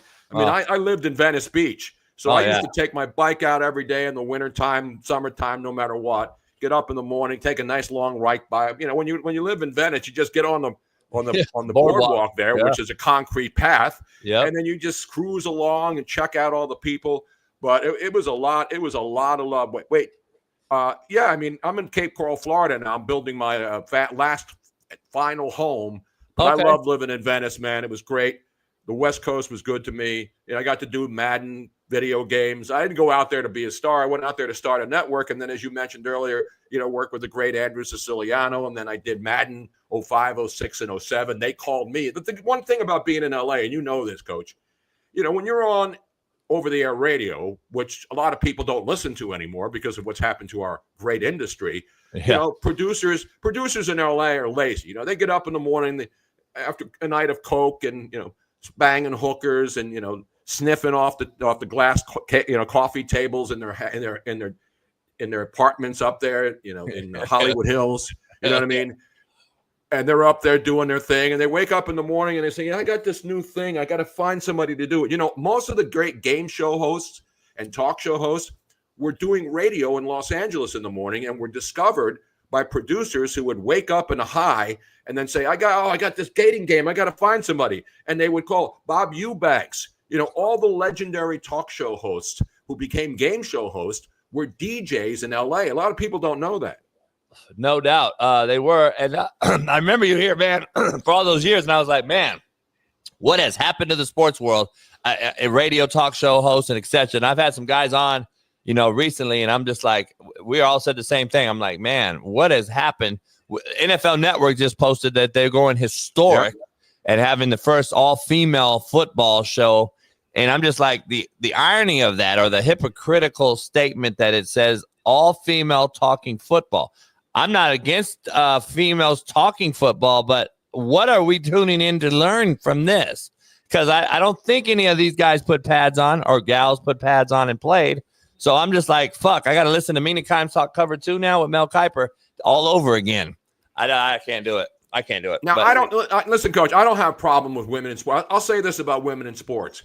We talked about it. Remember back in the day when the first woman went into a Boston locker room and made history, you know, because she went in there and the guys were standing around naked. So we've come a long way since those days. And the one thing I'll say about women in sports now, you know, you see them on the sidelines, you see them hosting sports shows. The one thing about sports, and you know this, you can't fake it. If you're a woman and just because you're good looking and you don't know what you're talking about, or you don't have any credibility, people will call you out. And what's going on at the NFL Network, because I used to live right next to it down in Venice, is, you know, they're transitioning. That's why Rich Eisen's going to leave there and he's going to go to ESPN. So the NFL Network and Good Morning Football are going to be basically internet shows or apps. So you're not going to turn it on. You know, I'll say this about a few of the women there. I'd rather watch them than Mike Greenberg on in the morning on Get Up, Get Down, whatever the hell that show is called. You know what I'm saying? It's bad over there now, huh? You know, I do a show every day after this with Shaun Salisbury, and I know you guys are That's probably my boy, together. you know. Yeah, you know, Shaun Salisbury's my boy. You give him I haven't talked to him in a while. He's still in Houston. I love Shaun. We go way, way back. Yeah, he's fucking out here playing Pebble Beach right now, fucker. Is he really? Yeah, so we're back on his show today for the first time all week because he's been on the road. He's been out in Scottsdale on vacation. He's been on 3-week vacation. So he's still doing iHeart in Houston, and he does his show. But yeah, we know what he does best though, Coach. He knows quarterbacks and he works with young quarterbacks. Yep. And the guy is one of the best human beings you'll ever meet. Nah, no doubt. And him and I did a Sunday football show, pregame show for the last couple years on our YouTube channel. We just did it for a while. It never caught huge traction, but we're thinking about it this year as well. Like, we got to get you on there. We got to make football talking great again, man. Shit. Now we can't have a feud though. We can't have I heard you earlier because I've been listening and watching the show. I heard you earlier talking about Trump and Elon Musk and all this other stuff. By the way, you know, people talk about Greenberg. The original ESPN morning show was me and Mike Golick. Did you know that? It was the Mike Golick yeah. morning show. Yeah. Because I was there doing weekends when we started ESPN in 1992, and it was just a weekend show. So, Shaun Salisbury, another ESPN alum, many great people who work there. And I'm not saying ESPN is, but the days of having all these and I wasn't a star. I was a local guy in Philly doing sports talk. And they called me and asked me if I wanted to do ESPN radio. And I was fortunate. I mean, it was a great opportunity for me because back then in the 90s, you know, we didn't have the internet. When you wanted a sports score, you would have to call Sportsline on your phone to find out what the score was in the second inning of a game that you laid minus 200 on, you know? No doubt. World changed. There was no internet. We didn't take any phone calls. There was no chat lines. There was no YouTube. None of that stuff. And that's 92. And you know, for a lot of people, that's a long time ago. But for me, it seems like yesterday. So the world has changed. Radio, and listen, I'm not going to hate on radio. I mean, without radio, I don't have a career. But I started back in the early days in the 70s. You know, you worked overnight for seven years before they'd even put you on in a morning show or an afternoon show. So I'm not saying the good thing about the industry today is there's a lot of opportunity for men and women, podcasts. Anybody can do a podcast now, and everybody pretty much has a podcast. But the way we absorb information, everybody knows the score from last night. So you're not going to telling them what the score is. That's why That's why TV sportscasters. Remember, they used to get like 15 minutes at the end of the show. Now they give the TV sports guy like a minute and tell him to get the hell out so he can bring on the hot weather chick. I mean, that's what's happened to the industry. Whether it's radio, television, newspapers have gone to shit. I mean, nobody can trust getting information from people who just give you their slant on what we already know are facts. So if you want facts, you can get them yourself. If you want opinions, you can get them from every side. And so that's the thing about doing this. And I do my own podcast. You know, I'm not going to condemn radio because people are still working it and trying to make a living about it. But the bottom line is it's not the same. Everybody who works there has to walk on pins and needles. You know, the bosses are just trying to save their jobs before they get fired and have to find another line of work. So it's a messed up industry. But the bottom line is if you want to do radio, TV, whatever, you can still do it. But if you think you're going to be making $1 million a year doing a sports talk show in the morning, those days are long gone.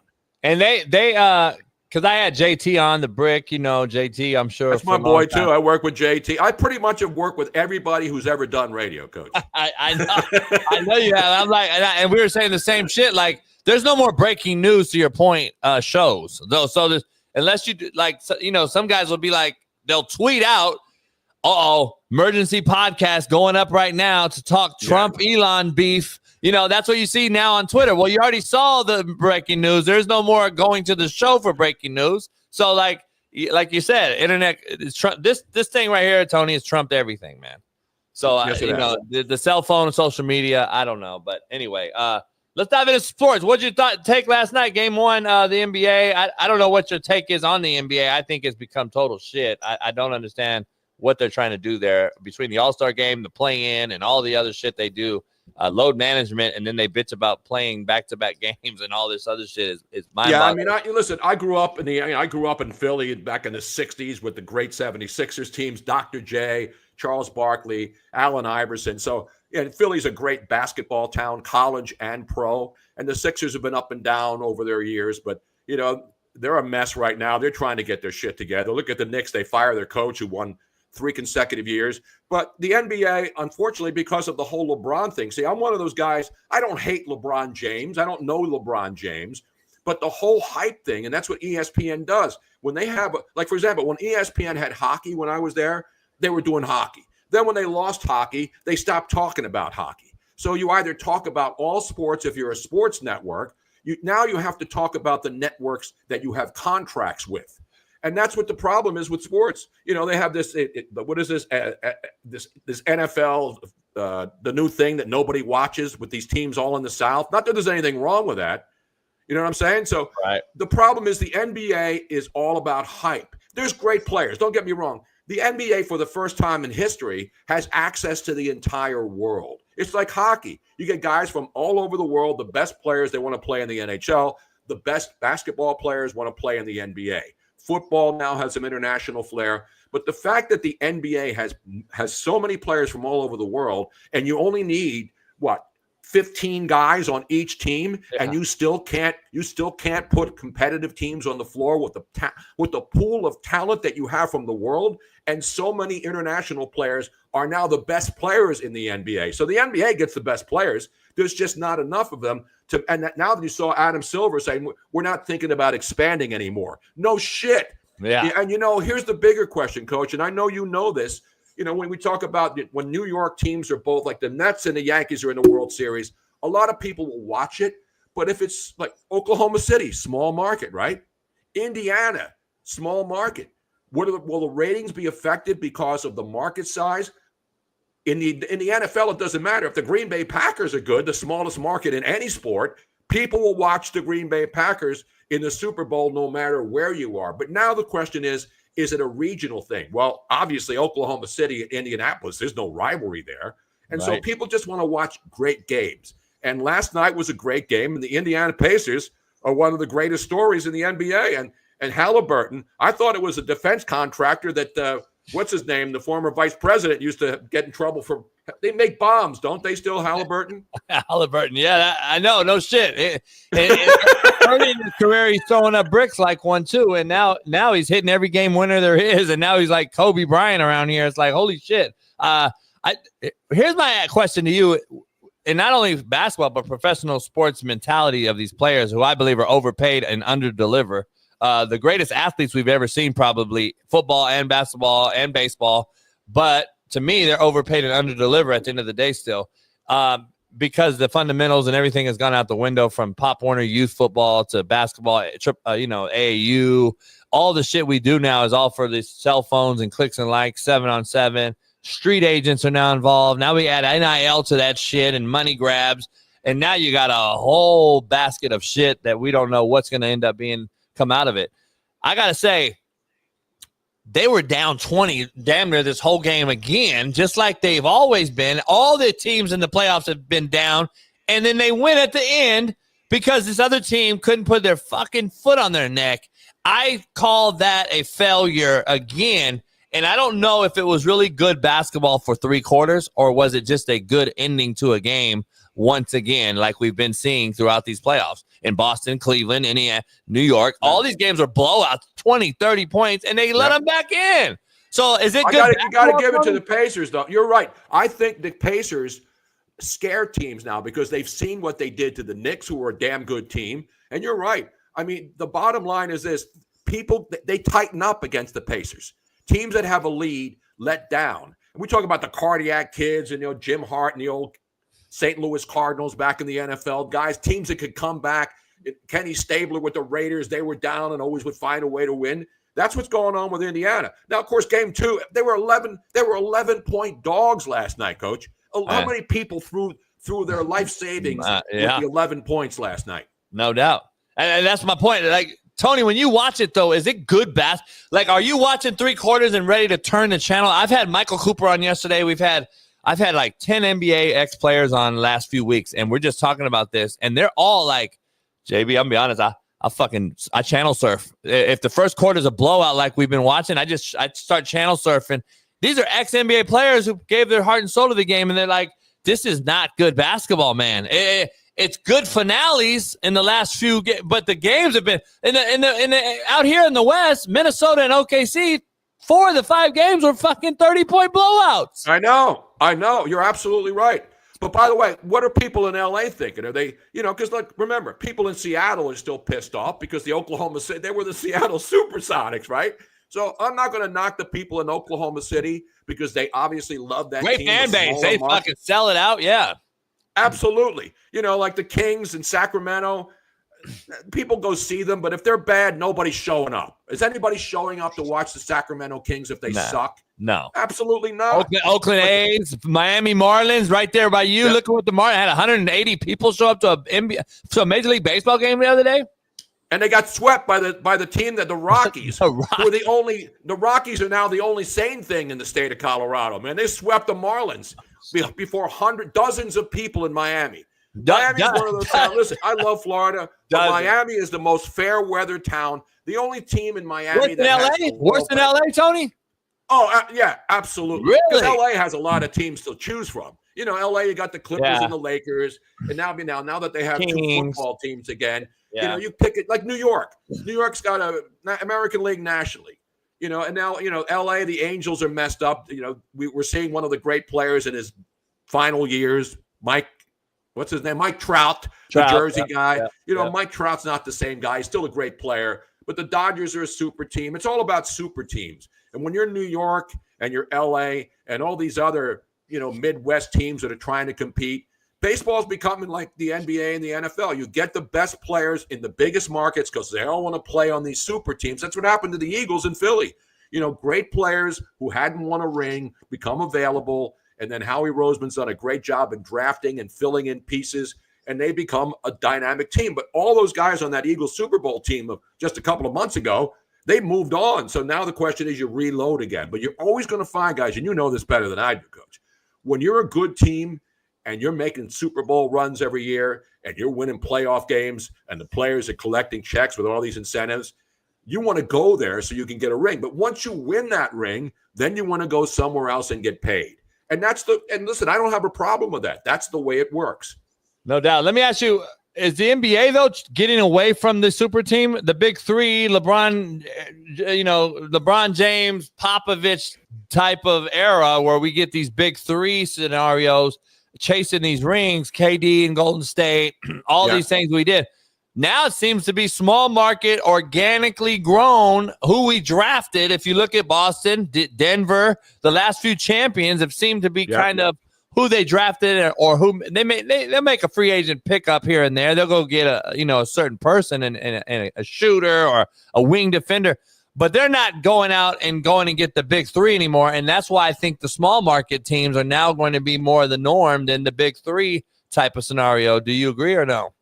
I agree, but now looking what's going on, Giannis may move, you know. And so what happens when you get a superstar player, and the Pelicans have been one of the great disappointments. You know, they draft a stud, and then the guy, like, you know, now overpaid, you got the situation underdeliver.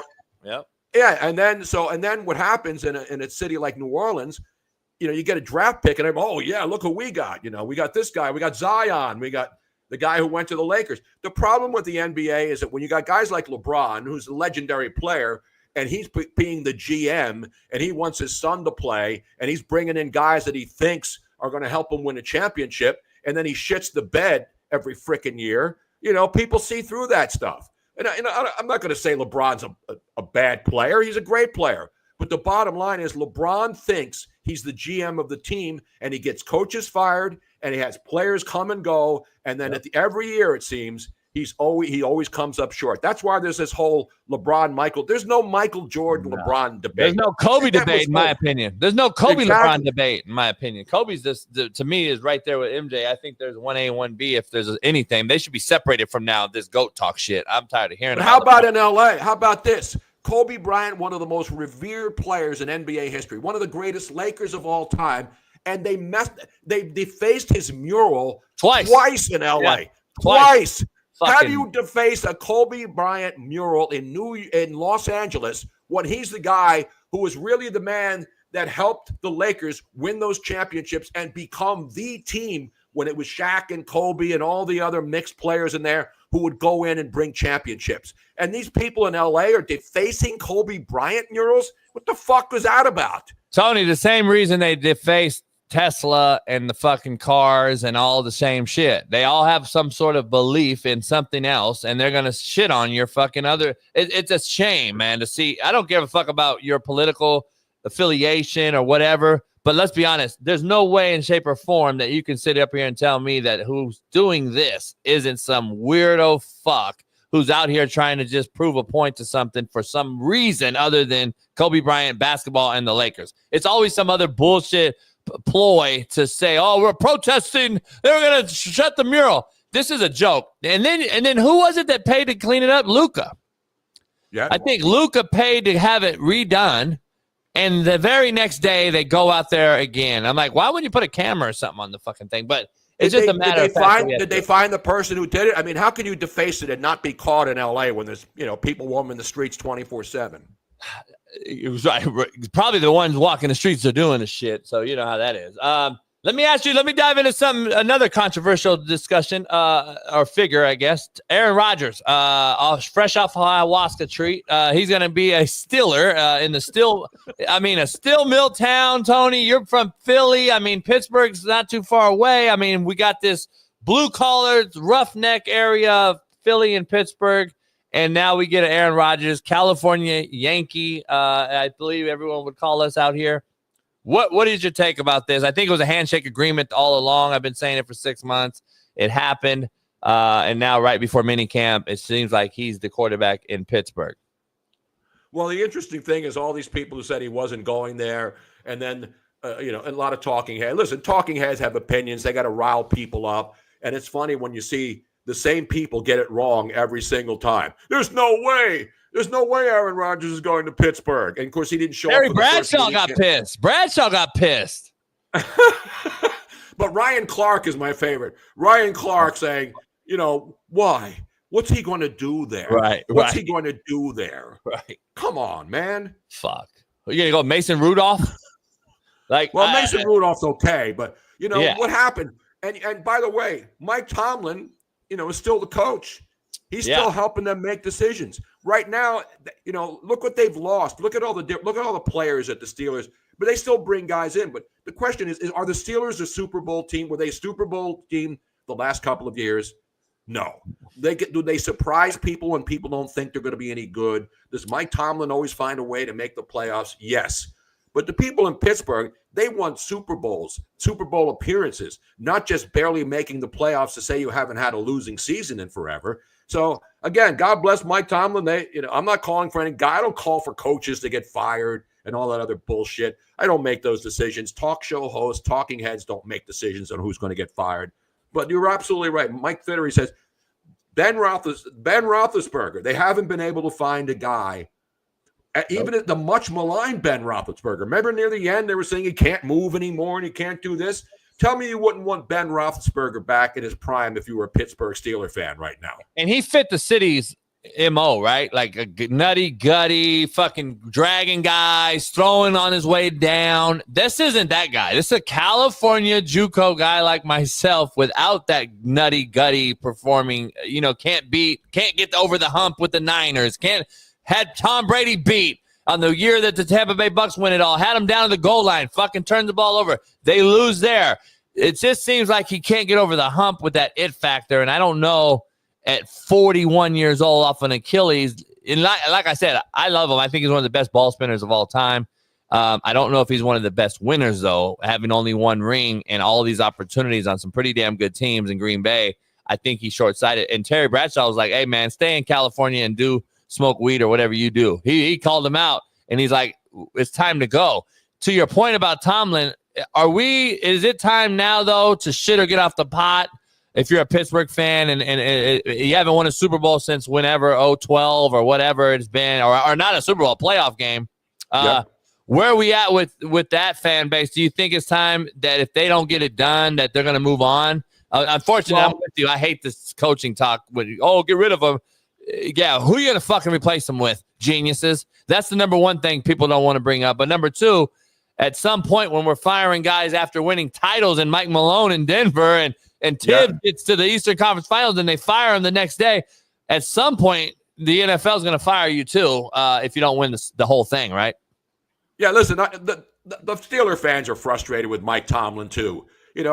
Mike Tomlin, everybody seems to like him. I don't know Mike Tomlin personally. Seems to be a nice guy. People like him. But if you're a fan of look at Philadelphia.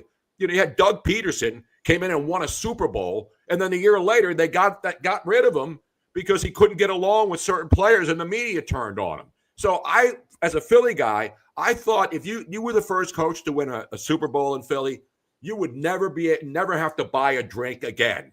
But Doug Peterson, they turned on him in 1 year after winning a Super Bowl. So fans in the Northeast, this, New York, Boston, Philly, those real tough markets where everybody wants everybody fired after losing a couple of games. That's what happened in Philly. But Pittsburgh, you know, you got to ask the ownership why. Why do they keep bringing him back? I don't know. I don't know the inside information, but to me, it's kind of bizarre. Yeah, no doubt about it.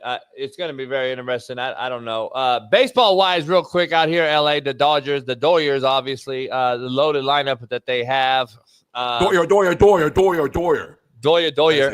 They've kind of hit a little, you know, they've been injured. They got by the Mets last night, but they've been kind of injured and banged up.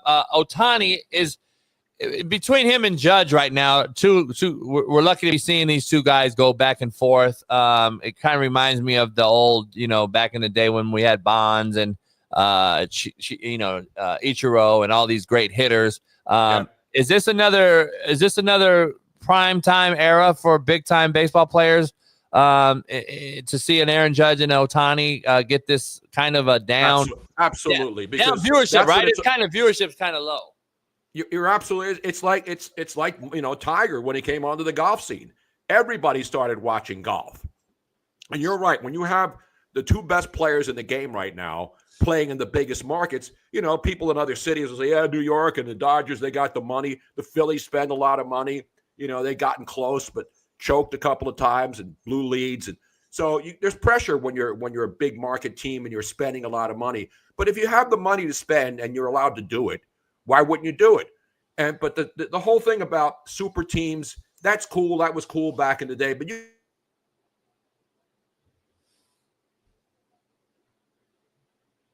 we losing, Bailey?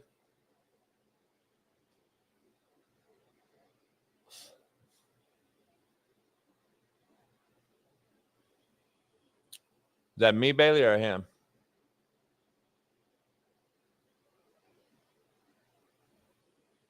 Is that him, Bailey? All right. Hopefully we'll get Tony back on. I was going to ask him a little hockey and then wrap it up. Hopefully he'll get back in here. I think he's frozen in the back. Yeah, he's frozen. Maybe you have to remove him. I don't know. See if he can get back in. He froze, but we'll ask him about game 2, Florida Edmonton. He's a hockey guy as well. So Tony Bruno, great dude, man. Love to hear the old school guys. He's a voice that you heard if you played John Madden football early in the mid 2000s on PlayStation or Xbox or whatever. He was the voice. If a lot of you in here didn't know. So I think he did 3 years in a row he was the voice on Madden. Touchdown. That was Tony Bruno, if you didn't know that. But we'll see if we get him back on. Ask him about tonight's game. Pound that like, though, if you haven't, and subscribe if you haven't. If you're just sitting here watching for nothing, shits and giggles, cool to you, but hit subscribe. If you're not a member, become one. And head on over to CoachJBStore.com and get you some new merch that's out there. A lot of people are liking the Slapdick Yacht Club merch. Got the flag on the yacht swinging. May go on the boat this weekend. I don't know. We'll see. It's not been very hot out. It actually rained on us working on the boat the other day.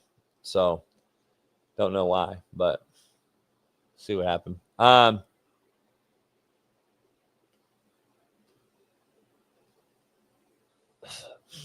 Ricardo, you're a fucking idiot. You make 0 sense whatsoever.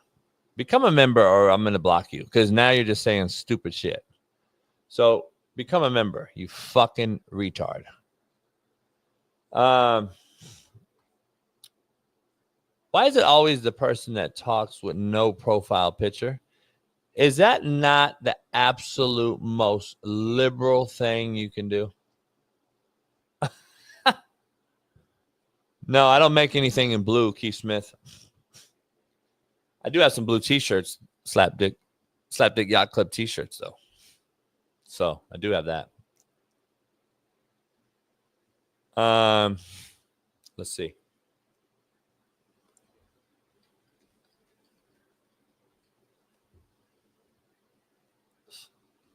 Tell him don't worry about it, Bailey, if he can't get back on, if something happened. He's in Florida. I don't know if they're having a storm or what have you. We'll see. But shout out to Tony Bruno for joining. We'll see if he pops back in. If not, we'll move on. Appreciate him.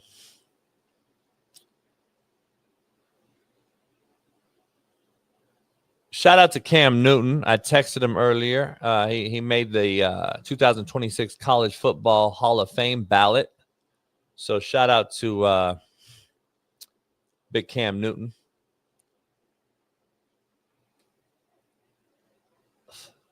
Smitty's in traveling right now. Smitty's traveling on his way back from Naptown.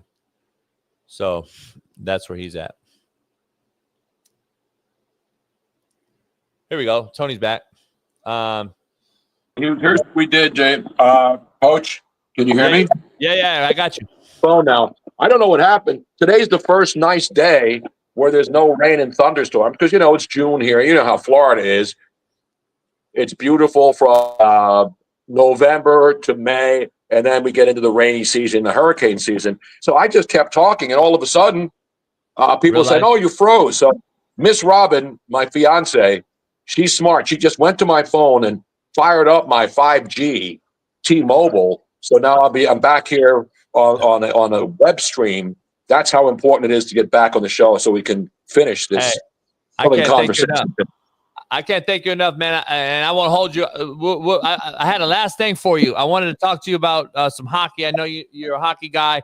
Let me ask you, game 2 tonight, Florida-Edmonton. Edmonton stole one in OT. I thought it was going to double OT, and they score. Draisaitl, Connor McDavid, unbelievable combo there. And now you're in Florida, your home state now, team that's been there 3 years in a row. Some unprecedented stuff. Do the Panthers bounce back tonight? Well, they better bounce back tonight. Listen, Florida's been a great story. I mean, it's amazing when you think of hockey, right?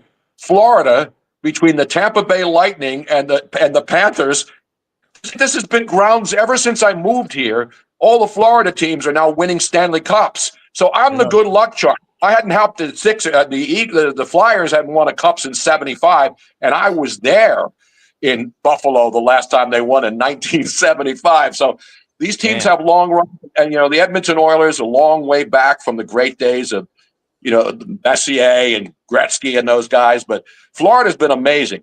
But I don't know. The good thing about hockey is there've been some blowouts in the NBA games, but when it's a game, when it's a deciding game, it's hard to bet against the Florida Panthers. But right now, I don't know what we're going to see tonight. So I'm not touching this game. I'm not, here in Florida, I only could bet on the Hard Rock app because we're not, we don't have the other because and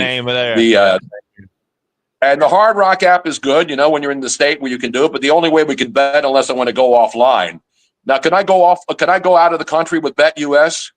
Yes, you can. It's an offshore. You can bet anywhere on BetUS from your house. So it's an offshore deal, just like all the other ones. So, yeah, BetUS, you can get all the lines. And it's crazy how the line changed so dramatically overnight since OKC choked that game last night. I think they were minus, 700? Now it's in half to win the series. So it's crazy. But, yeah, you can bet it all. You can bet props. You can bet anything on BetUS. So, yeah, you're able to do it from California and Florida. I wish they would get off their asses and figure this out and let us bet. I mean, goddamn, I don't know why. People thought we would never see legalized betting here in Florida because of the Indian reservations and the Seminoles controlling the action. But give it up to Ron DeSantis and the people here who made the deal to make that happen. Because, again, people want to bet. How many people in Florida? How about LA not being able to bet? I mean, it's insane.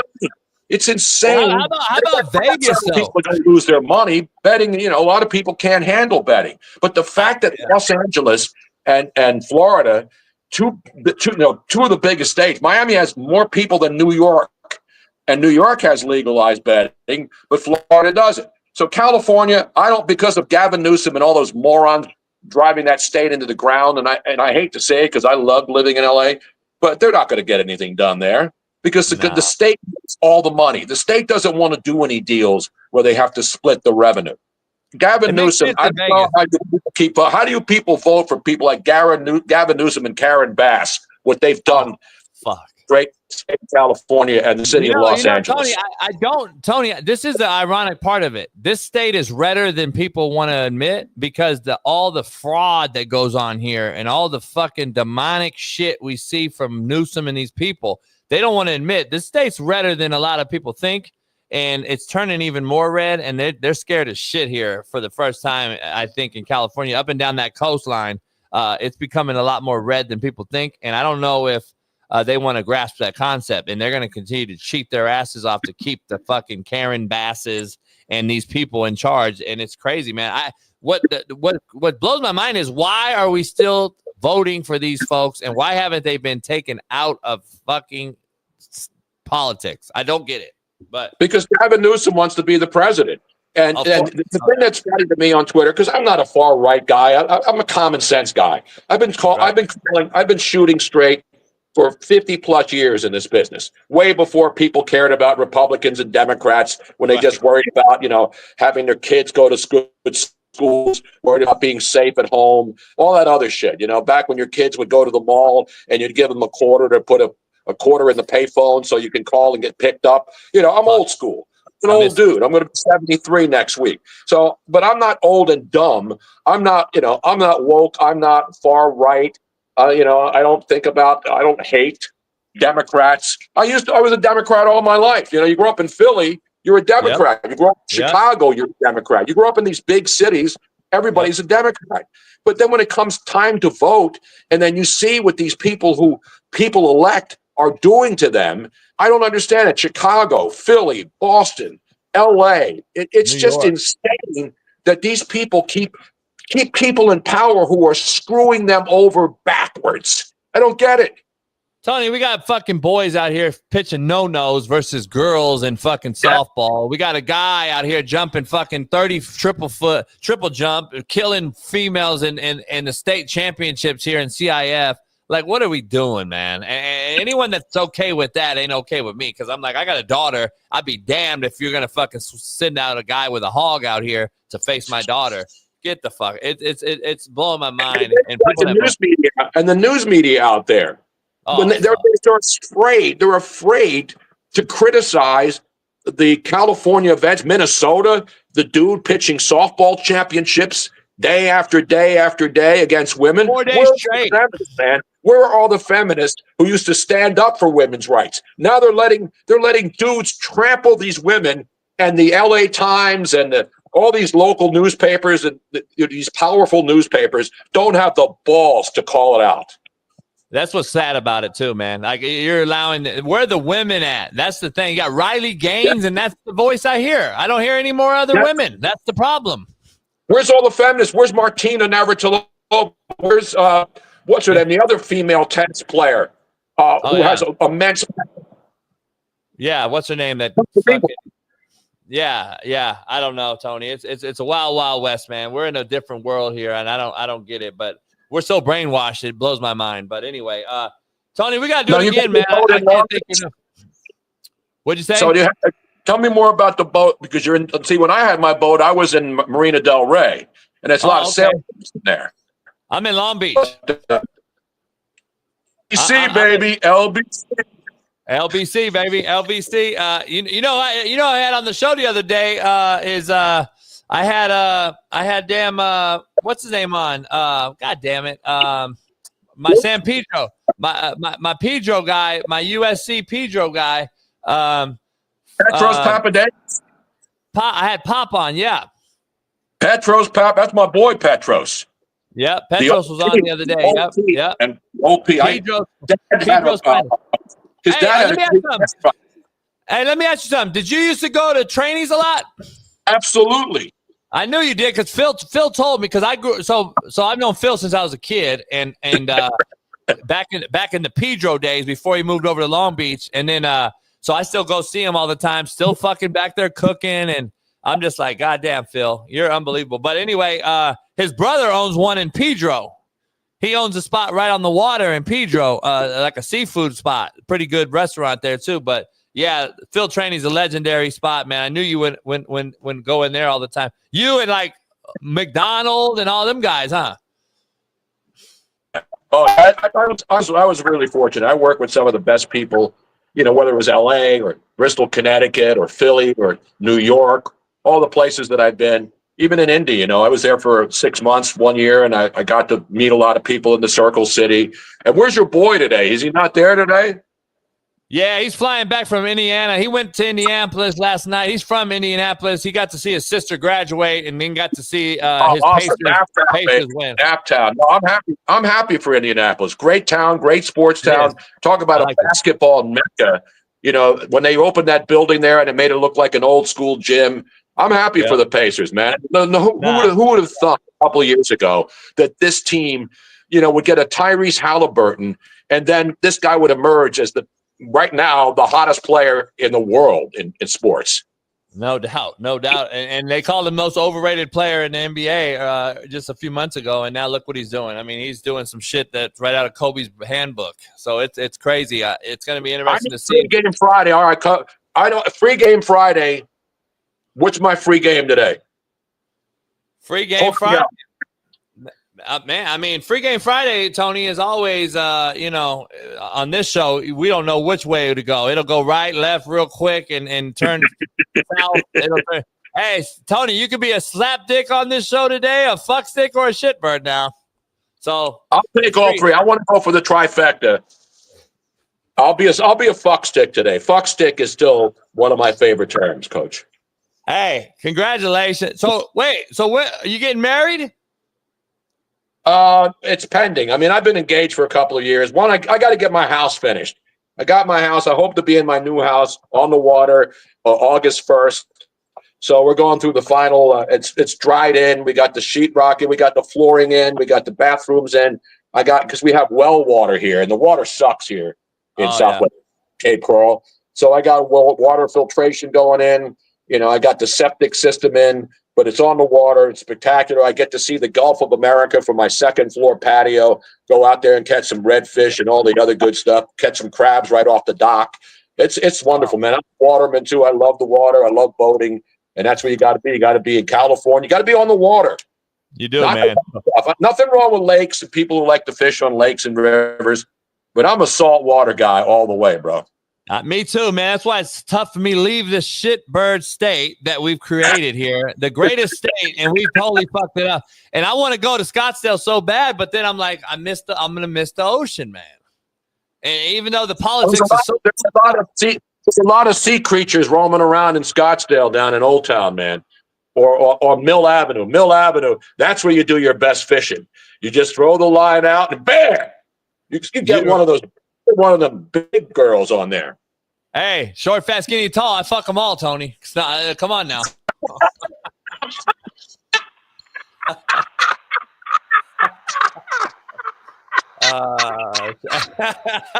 It don't matter to me. So, hey, it is what it is.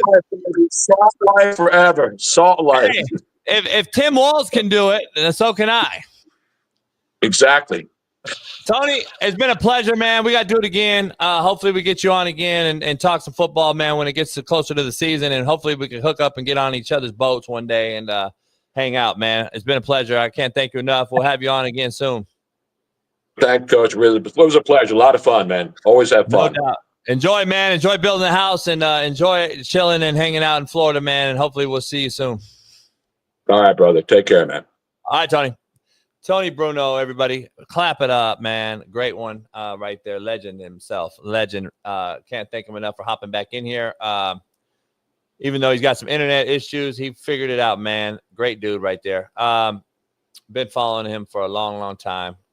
Can't thank him enough. So shout out to everybody in the chat for pounding the like, subscribe. We got about 3,600 people in here watching.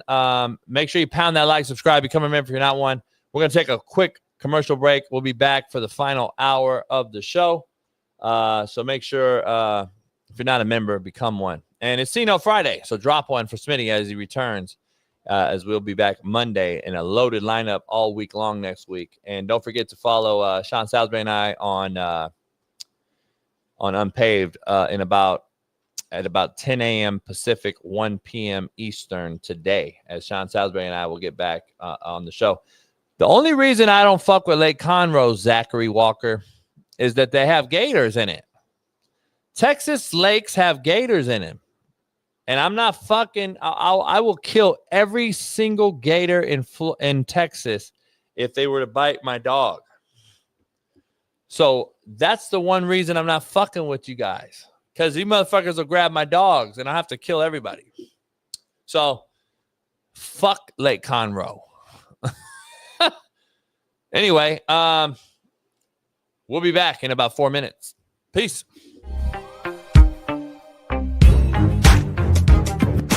Here, this is the infamous one of the palm trees at Ash 8. So can't fucking believe you. See this fucking dog? You see it? Who just eats a whole fucking palm tree, man? You guys are fucking shitting.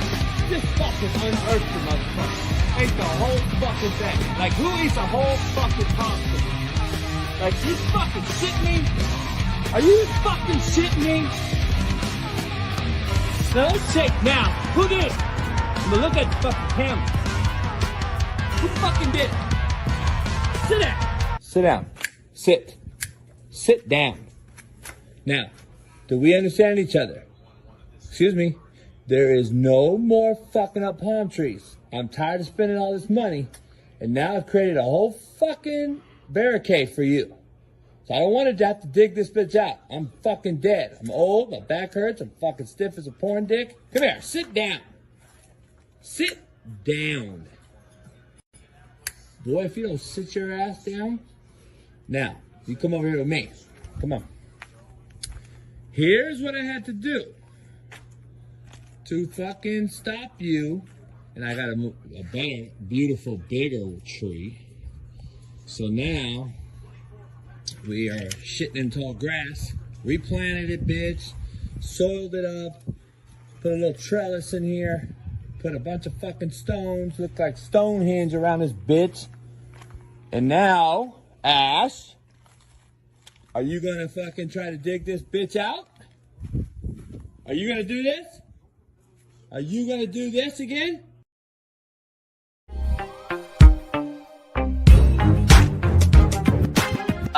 I'm like, all right, I got the Hermes following me. Yeah. They appreciate you. You know, in the world we live in today, there aren't a whole lot of people that are willing to just kind of say it like it is, you know, and you guys have created a platform where you're able to do that. That's what Pat has created as well for himself. So, you know, kudos to you guys for figuring that out. Nah, I appreciate you coming on, man. Some people think you might be the busiest human on planet Earth, man. You're everywhere, man. It's been a crazy fall. I thought I was a hustler and a grinder, man. And I know everybody out there, man, that has a soft side or whatever they want to say. You're a dog guy like I am. Now you added the dog element to it. Your followers had to have gone through the roof, probably on the female side. I don't know. You know, your wife probably looking at your shit like, hey, man, what's going on here? Females love dogs now. Hey, I got to ask you, man, what started that whole thing? You know, I think everything going on with Zach this year, I've had dogs my whole life. My first dog that I really had was a golden retriever. When I was in 9th or 10th grade, and that dog I had till I was like 30. So I just became a big golden retriever pet owner just because, you know, everybody gets into a certain breed or a certain kind of dog. And for me, having kids and things like that, they just kind of became family members. And so I've had them for, you know, over 30 or 40 years now. And I've always done more than one. I see you have a couple yourself. I just think it's cool when they have a companion, you know, and so I think it helps them out and it keeps them, you know, their spirit up. And so, yeah, I've always been a dog person. This year, I just decided to take Ben out with me, not for the intention of social media or anything like that, but just kind of having my guy with me. And I did it the first time out to Seattle for Oregon, Washington.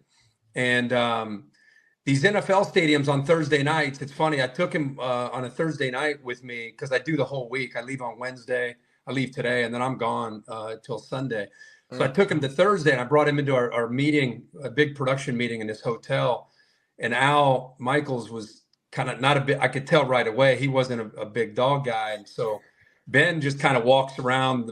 And when he got over to Al to say hi, Al was just kind of like, so I kind of sensed that, but Al didn't say anything. So I went over and I got him, brought Ben back over. And then after that, the next week, I was like, where's Ben? And I was like, I just thought you didn't want him in the meeting. And he goes, oh, you kidding me? You need to go get him. So I went back up to the room, brought him down. And so from that point on, Al was more intrigued by Ben than anybody. And you know how dogs are, right? Like their personality, they just kind of get around people and kind of do it in their own way. So Al's come full circle on hanging out with him. And so, yeah, I did it that first time. And I just realized how much he impacts everybody that he came in contact with, and just started bringing him every single week from that point on. He's been out on the road with me now, I don't know, like maybe six weeks or so. This is, by the way, if I'm not on the road, this is what he does right here. I love it. Mine are my feet right now snoring, man. That's what they do. It's unbelievable. My good friend Pat Perez, live golfer. We were at Craig's here in LA one night, and Al walked in, man, and we were chopping it up, hanging out with Al last summer, I want to say, or something. So right before the season started, I think last year.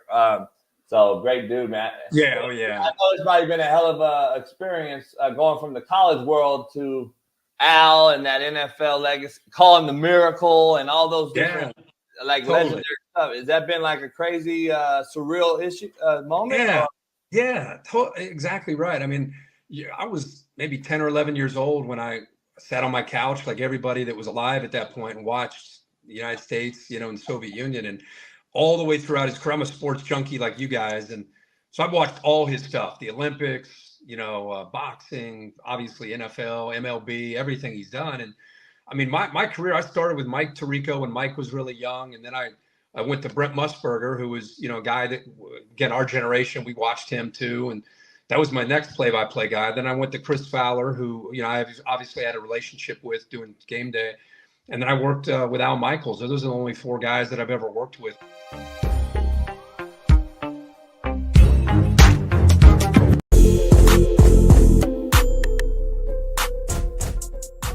Hey, well, fuck it. I'll go home tonight. I'll drink my yak and smoke my stick, and I'll get it back cracking.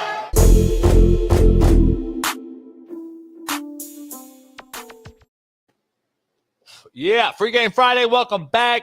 We are in the building. YOLO. Thanks a lot to Tony Bruno, legendary talk show radio voice, joined us in the last hour. If you didn't see it, go back and watch it. He had a little internet connection at the end issue, but ended up getting back on, figured it out. So pound that like if you're not one, man. It's Friday. We're in the final hour here on the realest show on planet Earth.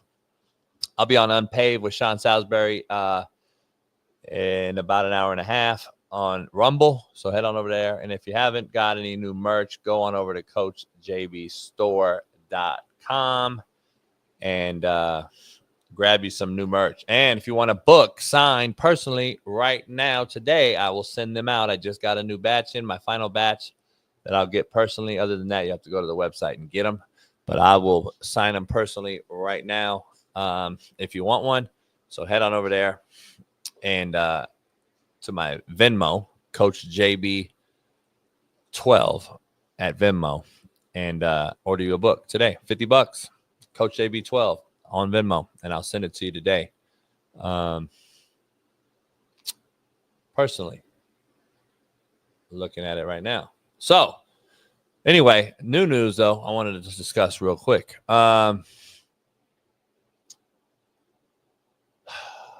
If any of you remember, Around the Horn was canceled on ESPN this year. The last episode was a few weeks ago when they started crying on air. Sarah Spain was one of those people. And she's a person that I have a personal issue with because we've had it out before. She's called out Pat McAfee and Stephen A. Smith on her recent podcast, which ironically is called, get this, Good Game Woman's Sports Podcast. That's the name of her podcast. Good Game Women's Sports Podcast. So let me get this straight real quick, and I want to give you some context. She called them out, basically, Stephen A. and Pat, and said that basically she has questions about what it means for ESPN's reputation and credibility when you hire a guy like Pat McAfee, who's not technically a sports journalist, and Stephen A., who hasn't been a sports journalist in over 10 years. He's just now considered a talking head and an entertainer, she said. But she basically said that shifting the landscape of network programming strategy has changed at that network. It's funny that all these people come out after they get fired. But here's what I want to see if I can get this to Bailey. There's a video, Bailey, but I can't I don't know how to get it. Oh,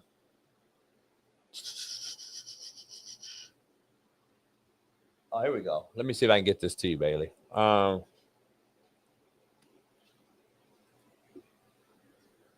don't know if you could do anything with that, Bailey, or not, but that's the video. Let me give you context to it. Let me give you my take on this, broad. First of all, she's a fucking ridiculously horrible human being, number one. Number two, let me break this down.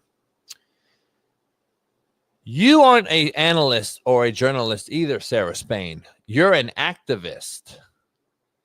You're a fucking activist. Let's take a look at this video that she said this in. Got a Pat McAfee. He goes on and says things that are factually incorrect, does stories that aren't sourced before he takes them in front of millions. That, I think, impacts how people view everything else on the network, even if it's just subconsciously, right? When they turn it on, do they still think everything Adam Schefter says is journalistically sound? Or does the fact that Pat McAfee's on the same network, or Stephen A. Smith, who will say, oh, I can't talk about Dana White hitting his wife on camera, he's a close personal friend of mine. Does the rest of what's coming out on that network get harmed by it? And does it then prevent them from being separated from the pack in a way that they used to be? That sounds like an activist to me, not a sports talking head. So to call your podcast Women's Sports Podcast is a fucking mockery. I don't get why these folks that get fired from the network come out and basically now start to bash the network that paid them for fucking 10, 12, 13 years. I don't understand it. I don't get it. But she is an activist, and she talks exactly like an activist would. And you know that she was pissed off about the fact that Stephen A. said he wouldn't address Dana White hitting his wife because he's a good friend of him. Did you see that's what she said? That's the part she went at. She went at that particular piece because why? She's a activist. But I haven't seen Sarah Spain come out and say, hey, I'm a feminist and I don't like boys playing girls in sports. I don't like the baseball pitcher beating our women in Minnesota 5 days straight. I haven't seen any of that, Sarah Spain, you fucking moron, hypocrite, fuck. You, Mina Kimes, all you fucks are the same. And by the way, Bailey, shit, let me see if I can send this to you. What's the broad's name that sued Mel Tucker that came after me? God damn it. What is her name? Find that fucking broad real quick, will you? Because I got something to show you. What is her name? What's that broad's name?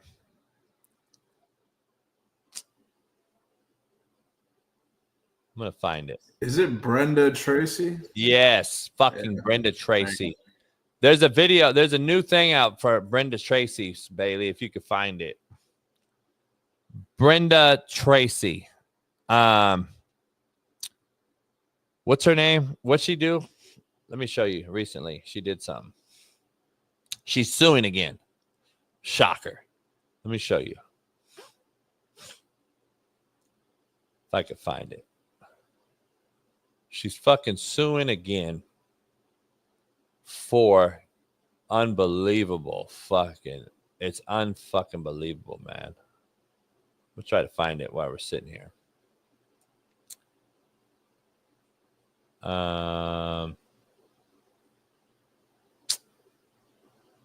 Fuck, I can't find it. But anyway, she's suing, I believe, Michigan State once again after the whole Mel Tucker scenario happened and situation. Just go away already, lady. Brenda Tracy, go away already. Yeah, she's suing Michigan State for mishandling the sexual harassment case. So she sued for sexual harassment, and now she's suing again for mishandling the sexual harassment case. This broad is why females get a bad rap in this profession, in this space. She fucking is continuing to use boys to grow her platform, but then goes against men and says everybody is sexualizing her and assaulting her and blah, blah, blah, blah. She's came out and lied about me specifically. She's Sarah Spain. You lied about me as well. So did Mina Kimes, but yet you call other people liars when they don't address the fact that Dana White hit his female. See, that's because you are on ESPN, owned by Disney, a far left woke organization. The reason why Stephen A didn't say anything, it wasn't because Dana White's his friend. It's because Disney and ESPN is anti-fucking masculine and don't want anything discussed that's real talk. Don't get it twisted, lady. You know who did talk about Dana White hitting his wife? Me. I did. You know why? Because I'm not fucking a woke, liberal, fucking ran, controlled individual like all you fucks. Dana White's a bitch for putting his hands on his wife. I said it when it happened. I said it from Jump Street. And all you guys, oh, I love Dana White. Well, he's a bitch. And I was the only one that I know said it on a show. So, of course, Dana White talked about it, Brett. What's he going to do? Ignore it? Do you think that's the first time Dana White hit his wife?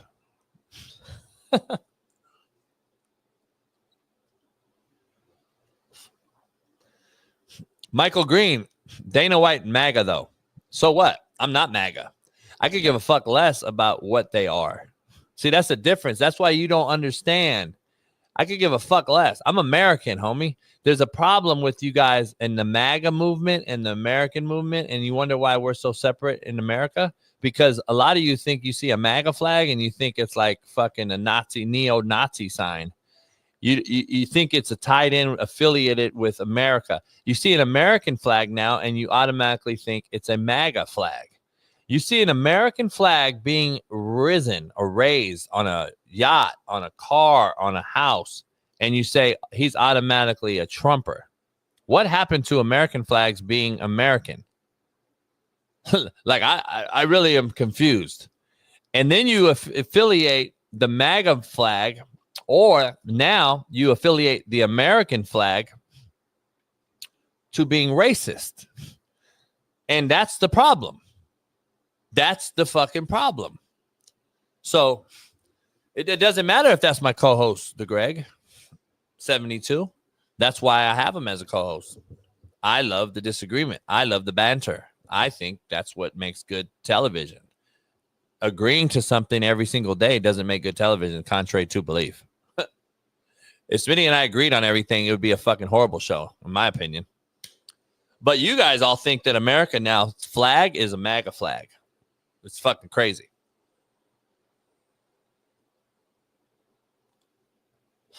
That's the problem. That's the problem. So it's all for a fucking separation. You guys want to be separated so bad for some reason. When before, it didn't matter who the president was. We backed our president. I'm going to back our president. Let me give you a little fun fact real quick. And I'm saying it because I'm going to show you and tell you exactly what I am. I'm an American, number one. So here is what I'm here to say. If President Biden and Elon Musk got into it, I would defend President Biden because he's the fucking president of America, the United States of. Elon Musk isn't even a fucking American citizen.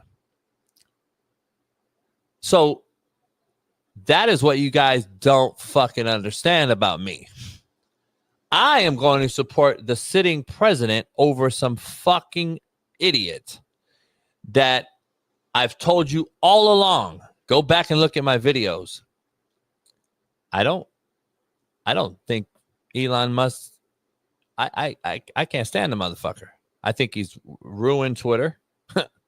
For everything that he said about free speech, clearly is against it still. And it's all about us fattening billionaires' pockets. That's what we do. The minority middle class America supports the billionaires in this country. It's been that way forever. I'm not going to sit here and speak finance with you, but that's how it works. The 80% of the middle class makes the 20% of the million and billionaires their money. That's just a fact. That's just a fact.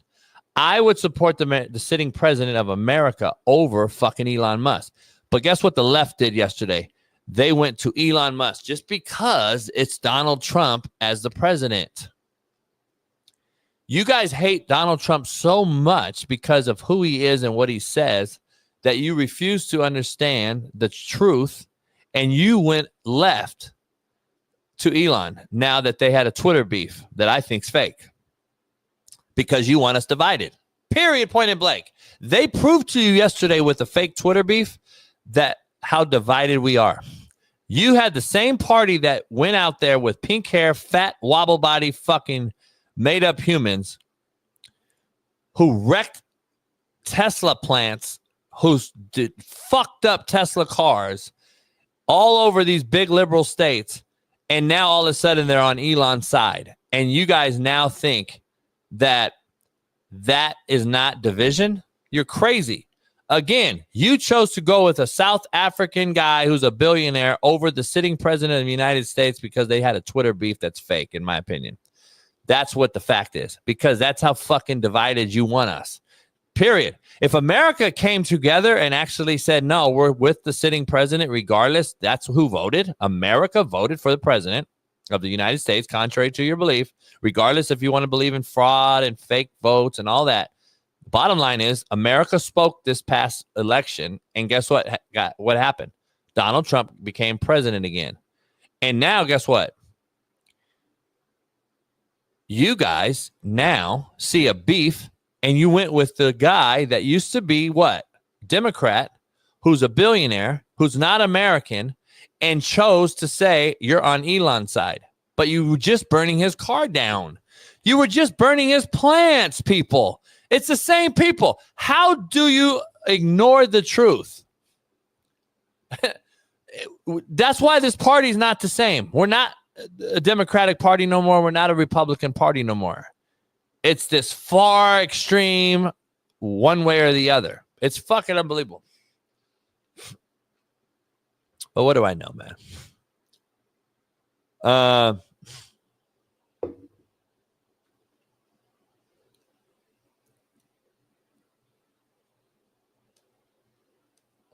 Oh, there's no unpaved today. We'll be back Monday with Shaun Salisbury. So he just texted me. So we'll have no unpaved today.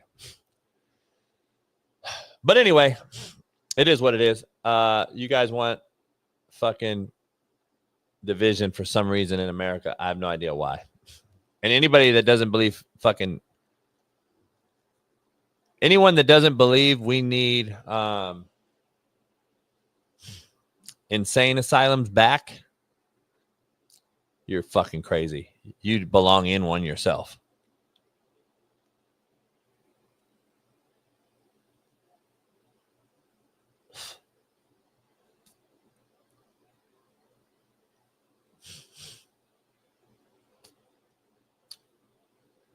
Yeah, Wido. I don't know. It's just Well, the show's always going to hit different without Smitty because I'm just going to be me. I'm solo, but I don't believe it's as entertaining because you always have to have that back and forth banter. So that's why I love the back and forth between Smitty and I.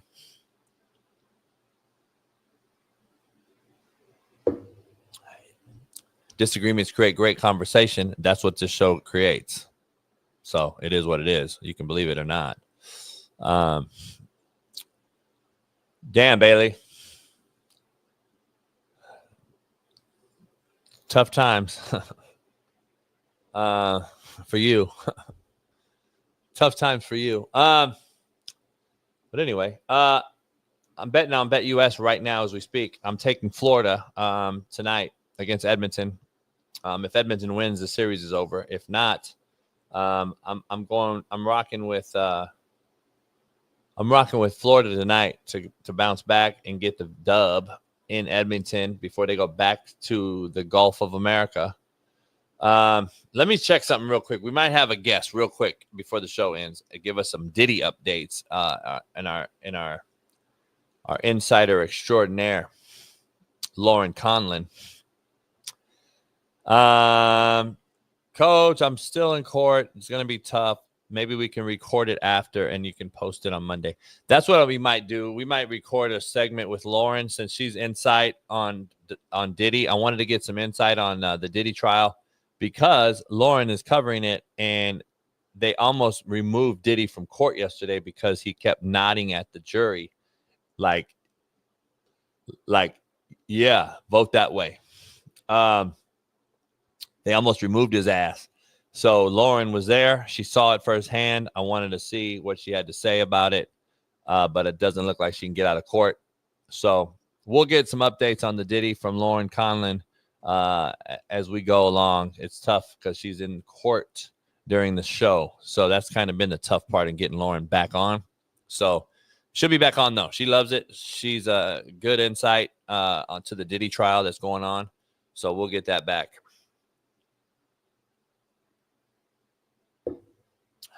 Bailey, do we still have that graphic from the quarterbacks, the top QBs this year that we were going to do? Fuck. What NFL or college? Sorry, NFL. You got college. We'll do college too. I have a college one, but I don't know if. Let's do a college one. I'll break down these guys because I want to get your take and come back in because I want to get your fucking hot take on this goddamn South Carolina quarterback that you think so goddamn good. And then AR5's hurt again, by the way. So Smitty, welcome in on that on Monday. That'll be the goddamn. Who is that? Urkel? This guy right here is going to be a guy that I've been saying for. But what do I know? How many times have I said this motherfucker's going to be hurt and never play?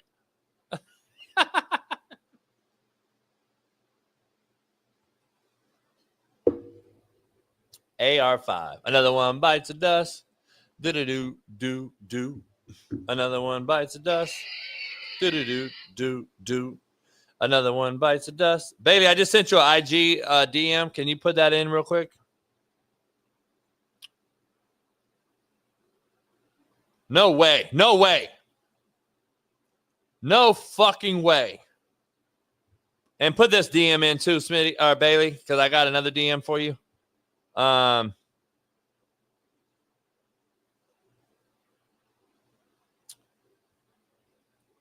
damn it.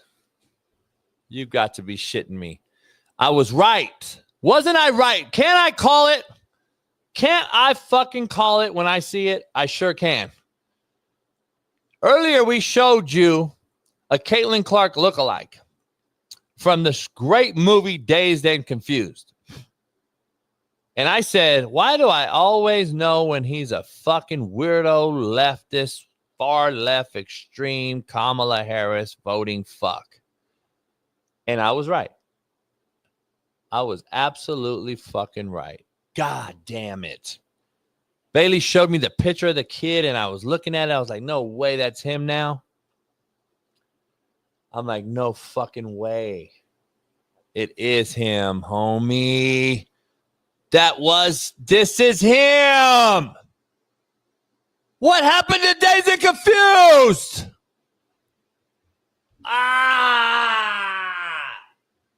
That's the kid. Fuck.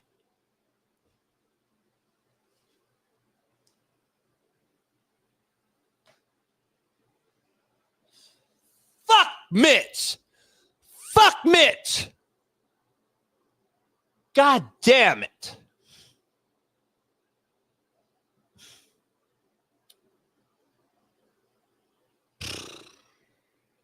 Anyway, got an update on what Caitlin Clark's doing as she's been rehabbing.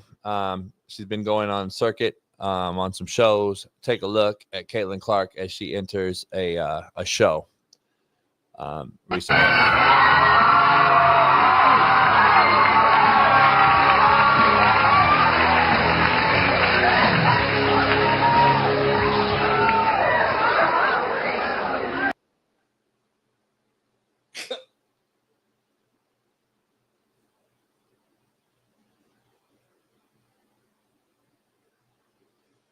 Oh, fuck.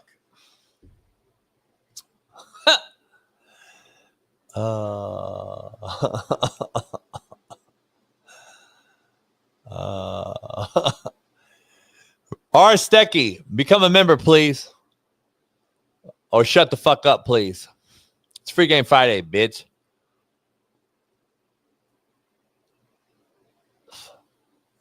Bailey, get the list. Hop in for the last few minutes. We're going to discuss this fucking quarterback. Fucking, fuck Gene. Fuck Mitch. Fucking Mitch. He fucked me.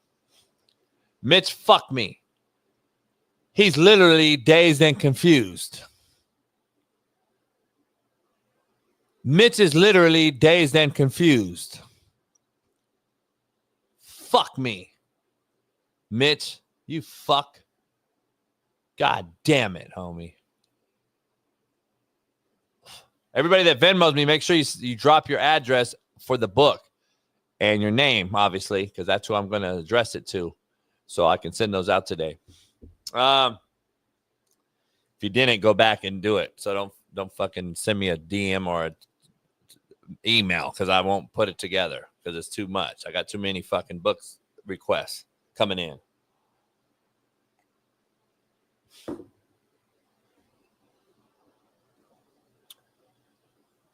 Oh, yeah, you know he has a lisp. You know damn well he has a fucking lisp.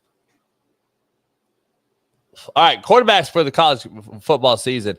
This kid at Sellers at South Carolina is apparently rising on the draft stock board, and everyone's enamored by his unbelievable talent. Let's not confuse the unbelievable talent, because we've seen it before, Bailey, and a guy named AR5 and a guy named RG3 and a guy named fucking all these athletes that we've seen, Bailey. Don't get so hyped on this kid. He's nothing. He's a nobody. He's another athlete who plays quarterback, not a quarterback who is athletic. Remember, I told you that. All right. Have you watched him play? Yeah, I watched him run around. So yeah. Well, okay. Okay, yeah. What list is it? What list is this? Is this Klatt's? So this is Joe Klatt. Shouts to Joe Klatt. This is his top 10 college football quarterbacks going into this season. He's got Klubnik at 1, Arch Manning 2, John Mateer transferring from Washington State over to Oklahoma at 3, above Sam Leavitt, which is interesting. Then you got Drew Aller at 5, Nussmeier, DJ Lagway, who I'm pretty high on as well, Lenore Sellers, who I'm high on, JB isn't. Then you got Altmaier over at Illinois, and then Carson Beck and the Canes. Now, there's also a list out there from some NFL draft guys who got Sellers at 1 or 2 as far as getting drafted, though. So I'm curious, because Joe Klatt is a guy who played at a high level, and then it's ironic that some people have Sellers as one of the highest draft pick guys, but he only has him at 8 on the college board. So I'm curious. Now Klatt doesn't have him at 1 getting drafted. I'm just saying there's NFL draft guys. And also I've seen Aller in that top 2 or 3 discussion on being taken off the board next year.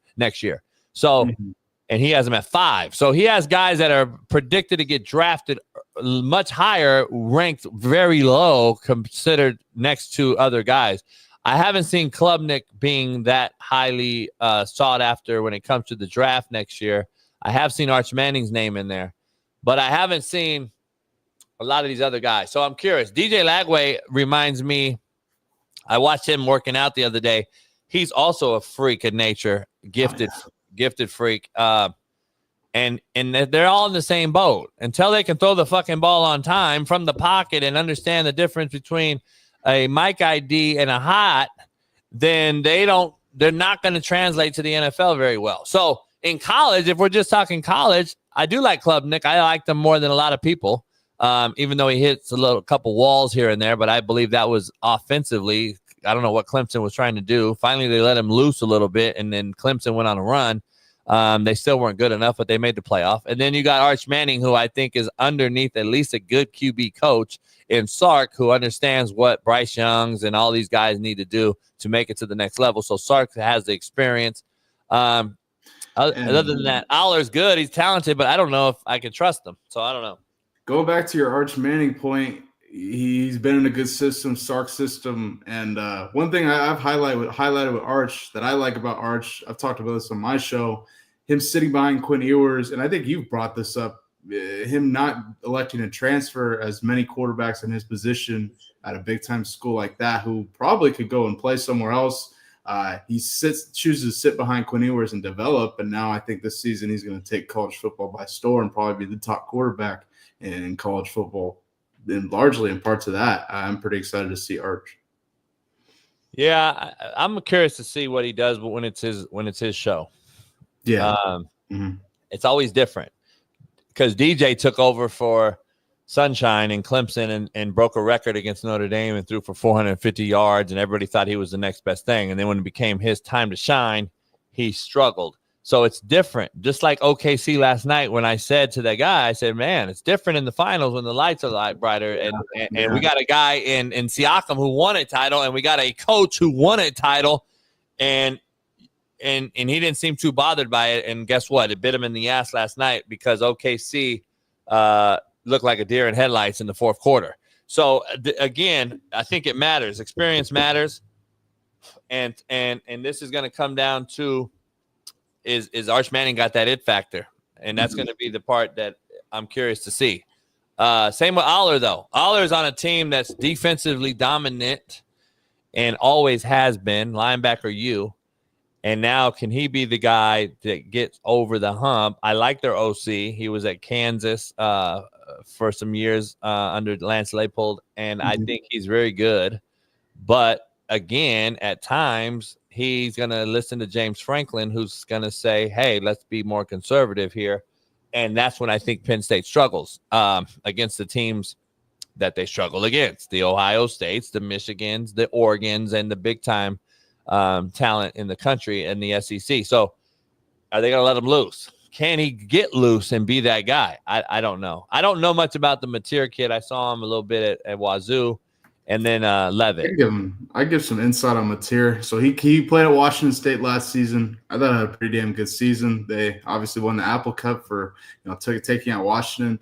And then he goes to OU. He gets his coordinator also coming over from Washington State, Ben Arbuckle, coming over as well. I'm pretty high on John Mateer. Coach, I'm curious to know from you, how do you feel about Oklahoma? I asked former Oklahoma running back Rodney Anderson about John Mateer. They got several transfer running backs, including Cal transfer running back Jaden Ott, who I'm really excited to see for them. Coach, do you think OU can turn it around this season with the transfer quarterback, a new OC, and seemingly a lot on the board here, Coach? What are your thoughts? Nah, I think they're shitty. Here's the reason why. Yeah, I love their head coach is a former JUCO guy, Garden City, K-State guy, who I like a lot. Venables is great on defense, great DC. D coordinators struggle to become head coaches and be successful ones. There's only a few. You got the Belichicks and the Sabans, of course, and the Pete Carrolls, but there's way more that fail than there are that succeed. And offensively speaking, more offensive coaches succeed And if you just look at the Super Bowl winning coaches throughout history, they're offensive minded. Obviously, you have the Belichick who has a ton, and then Pete Carroll's been to a couple and won one. But if you look at the offensive side, from the Bill Walshes to the Andy Reids of the world, there's a lot more offensive minded guys that win Super Bowls than defense. In college, defensive minded guys cater to their position and their strength, and that's defense. Well, nowadays in this up-tempo, no-huddle, RPO style that we get with freak of natures playing quarterback who can beat you with their feet, you can get as much guys on as humanly possible on defense and still get outscored and lose. That's the fact. And Ole Miss proves it every year, and that's why Jackson Dart got drafted where he got. And we've seen the guys like Lincoln Riley out here at SC struggle immensely as a head coach, not only at Oklahoma in the big games, but at SC, who he's basically been a failure to date. They got the 26th best class in recruiting, but can that equate to wins on the football field? I don't know. I don't know if it will. We're going to see. You're at USC, you're at Oklahoma, 2 blue bloods, yet you continue to struggle. So I don't know if the mindset can change in Venables transitioning to becoming a CEO manager and becoming what Bob Stoops did at Oklahoma for all those years, managing the roster, getting the guys, getting the best staff, putting it together, managing the game from game to game. Venables struggles in that regard. So does Lincoln Riley. And Lincoln was under Stoops. So it's ironic that we see the failures. But look at how many failed coaches have come underneath Belichick's tree. Every one of them. Not one of them has been good. Yeah. And Vrabel's not a Belichick coach. He's a Belichick player. Right. So people continue to say, well, Vrabel. No, Vrabel was never coached for Belichick. Yeah. He played for Belichick. So there's a huge difference. But Romeo Crennel and Weiss and Charlie Weiss and all these other guys have failed miserably underneath the tutelage of Belichick. So it's not so simple that just because you coached under a guy, you picked up everything that he does. He doesn't also tell you everything he does, by the way. Head coaches keep certain things from certain people, just FYI. So there's a lot to it. And I believe it has the it factor. James Franklin has to get off the shitter this year, in my opinion. Definitely. Dan Lanning has to get off the shitter, in my opinion. Yeah. Sark and Lane got to get off the shitter, in my opinion. And there's only one championship to be hoisted every year. And I just named 4 coaches that have failed in the biggest of games. So which one's going to get over the hump? I don't know. That's going to be interesting. And in the era that we are in, where quarterbacks go from school to school to school, how do you get any continuity and get them to grasp your philosophy? That's why I'm high on Texas this year with Arch Manning and Sark, that combination, versus other guys. And I'm high on Klubnik and Dabo. Mm-hmm. They've been together. So other than that, and you know what? I give my man in Florida some credit. He had the toughest schedule in college football last year. He won games nobody thought he was going to win. They thought he was going to lose DJ Lagway in the portal. He kept them. And now Florida could be a team that you have to look at in the SEC as being formidable. So it's going to be interesting to see the maturation process by some of these young QBs that are entering year 2 or year 3 with their respective program, the same respective program. These other guys, Mateer, Levitt, Nussmeier, Nussmeier's been at LSU, I guess, but he's a son of a coach, a great-minded guy. I know his pops well, but I just watched him. I don't think he's uber talented. I don't think he's a guy that I would be like, oh, fuck, he's the guy. Sellers, same thing. I know he's a freak. I want to see what he does. And I like what they're doing in South Carolina. I think they beat Clemson, won the state last year. I think they go 8-3 or whatever. I thought they should have been in consideration for a playoff team, in my opinion. Them and Ole Miss, but they're that close. Carson Beck. Look, it reminds me of Baby Gronk. Yeah, I'm not too high on Carson Beck on Miami. And I talked to Steve about this on my show a few weeks ago, but I think Miami's lost a lot of weapons, specifically on the offensive side of the ball. And the loss of Damian Martinez, I don't think is getting talked about enough. And if they can step up and fill that for Carson Beck, I give him a shot, but I think it's going to be tough for Miami this season. I don't know. I don't know how I feel about it. Them having another stopgap for a year with Carson Beck at quarterback. As we get closer to college football, we're going to start breaking down these individual matchups. The first one off the gate is going to be Ohio State, Texas, which is arguing about the time of the kickoff and all that other shit that everyone's talking about other than the actual game itself.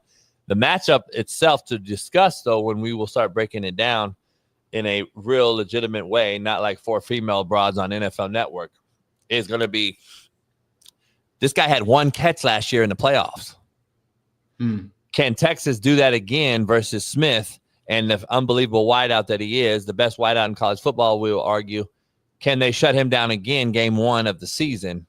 Or is it going to be a guy that goes nuts on Texas and with a new QB? I don't know what Ohio State does with that. It's going to be matchups that we're going to break down as we get closer to college football season. But can Texas repeat? Because Texas, I thought, had the best secondary in football last year. And their 2 guys are in the NFL now. Denver gets one of them. Cat won the Thorpe Award. It's going to be great in the NFL. That's going to be a match to watch headed into the season. I wanted to ask you about a coach, your opinion on a coach, Kenny Dillingham. He's talked about how he wants Arizona State to become the next blue blood, so to speak, of the 2020s and then step up and become that in this decade, so to speak. Got Sam Levitt back at quarterback. I talked to his coach, Alex Brink, former Washington State quarterback, about him. He's super high on him and expect him to really build off the season he had last year. What are your thoughts on Dillingham and the Arizona State Sun Devils? Kenny's a good friend, man. I've been around him a long time. So a young dude, great mind. Got his shot early. I mean, remember, people forget he was the OC at Auburn in the SEC at 25 years old. Florida State at 26, Oregon at 28. So, this guy's been coaching D1 already when most guys are GAs. So he's already kind of ahead of the game. And he's keeping Arizona State's NIL thing kind of in check, where the players want to play there, not only for the money. They want to play for him. And he is an Arizona State true and through and true blue. He is full on blue blood of that program. He was a GA there. He was an analyst there. He grew up there under Mike Norvell, sorry. He understood it. Him and a good friend of mine, Mike Olowski, were GAs and spreadsheet creators there as youngsters, and both ended up coaching for me later on. And I think he's ahead of the curve. He's going to get this Arizona State team. My point is, he wants to be there and he doesn't want to shop. Truly a guy that doesn't want to shop a job for why he's on the job. He's not going to go to Ohio State and take the job. He's not going to go to Florida. He's going to stay at Arizona State, and that's the difference. A lot of people out there, a lot of guys will shop for the bigger bag. I think he's proven to Arizona State, I want to be here. They paid him. They gave him some good-ass money, and now he's going to show that Arizona State is where he wants to be, and that matters. In college football, when you really want to be there and don't want to leave, you're going to actually love on the kids. You're going to have a relationship with the players. You're going to have a relationship with the staff that you hire. And that's you're going to see the difference in Arizona State. So, and yes, Ryan Comiskey, Arizona State has great looking pussy, unbelievable good looking pussy. They have unbelievable. It's one of the biggest party schools in America. They're they're right outside of Scottsdale. You're 35, 40 minutes from Scottsdale. Come on now. Arizona State, you're a PJ flight, 45-minute, 2 hours max to fucking Houston. You got Vegas. You got now good talent in Arizona from Chandler on. You can go to Bishop Gorman in Vegas. You can get to Texas. When Arizona State used to be really good, they recruited California, Vegas, and Texas heavily. They won those states, and that's what they're doing again. And so, hey, I see Arizona State being a formidable opponent, and especially now in that division, in that league. Big 12, they're going to be competitive. One of the better teams, definitely. Final team we haven't talked about on this list, Coach, is your guy Bielema in Illinois. You got Altmaier coming back. I think Illinois is going to be kind of a team that goes under the radar, but definitely is a better team in the Big Ten. Illinois gave Bielema a big contract extension. I think they're paying him $7.7 million a year. What are your thoughts on Illinois, Coach? Are they going to go under the radar, surprise some people in the Big Ten? Yeah, they're good. I like Bielema. Illinois is a tough school to win at, man. Ron Zook brought in freaks there and never could get over the hump as one of the best recruiters in college football at the time. What he did at Florida, what he did at Illinois, bringing dudes in. But he couldn't get over the hump. Illinois is a tough draw. It's just a tough draw where they are and located and all that. Champaign. Listen, great college town and all that. You're not far, from Chicago, etc. But it's just weather. It's not the draw that Tempe is. I'll tell you that. Yeah, it's not the draw that it's not, and it's not an Ohio State where you're the only thing in town. You're not worried about what's happening in Detroit. If you're an Ohio State college kid, but in Illinois, you are worried about what's happening in Chicago. And that's the difference. There's a big difference. And it's a college town and all. It's not like Bloomington, Indiana either. It's not like it's its own thing. Illinois is in a tough middle of the road scenario where it's tough to win there. I don't know if he can do it. As far as playoffs, I don't know what else we're talking about. But yeah. What's good for Illinois? I guess that's the question. Like they were good last year. 10 games, they're fucking good last year. But who's talking about Illinois today? Right. Yeah. Nobody. Yeah. So I was bringing up could be a sleeper in the Big Ten. I'm definitely going to be watching them. I think they're getting a lot of pieces back, out their quarterback back. I think they're going to go under the radar. Kind of a tough place to win, like you mentioned, Coach.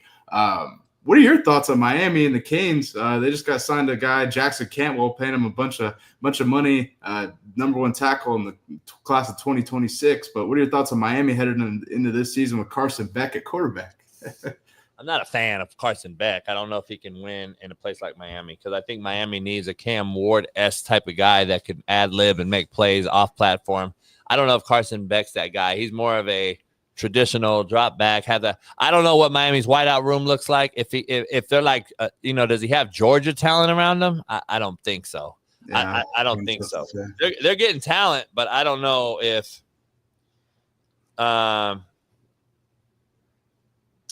I don't know. Let me see. What's Smitty say?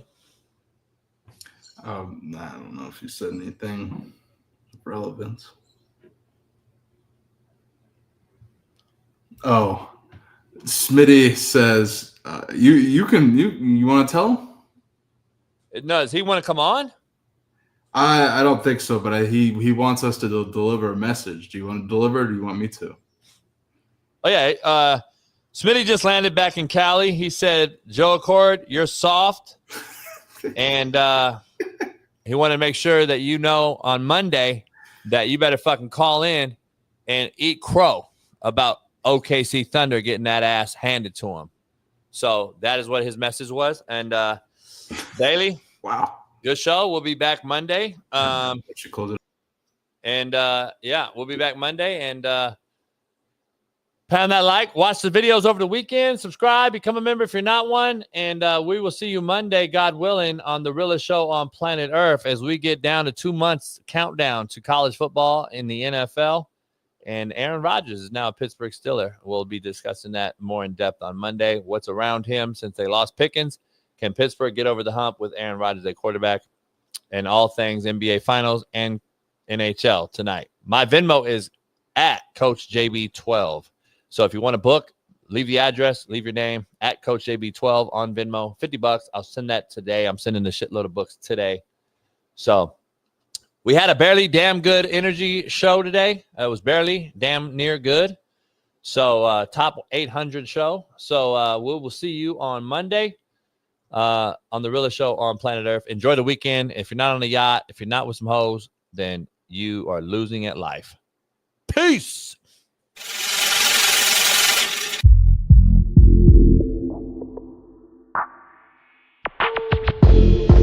This the real JB. You better buy the skin real quick.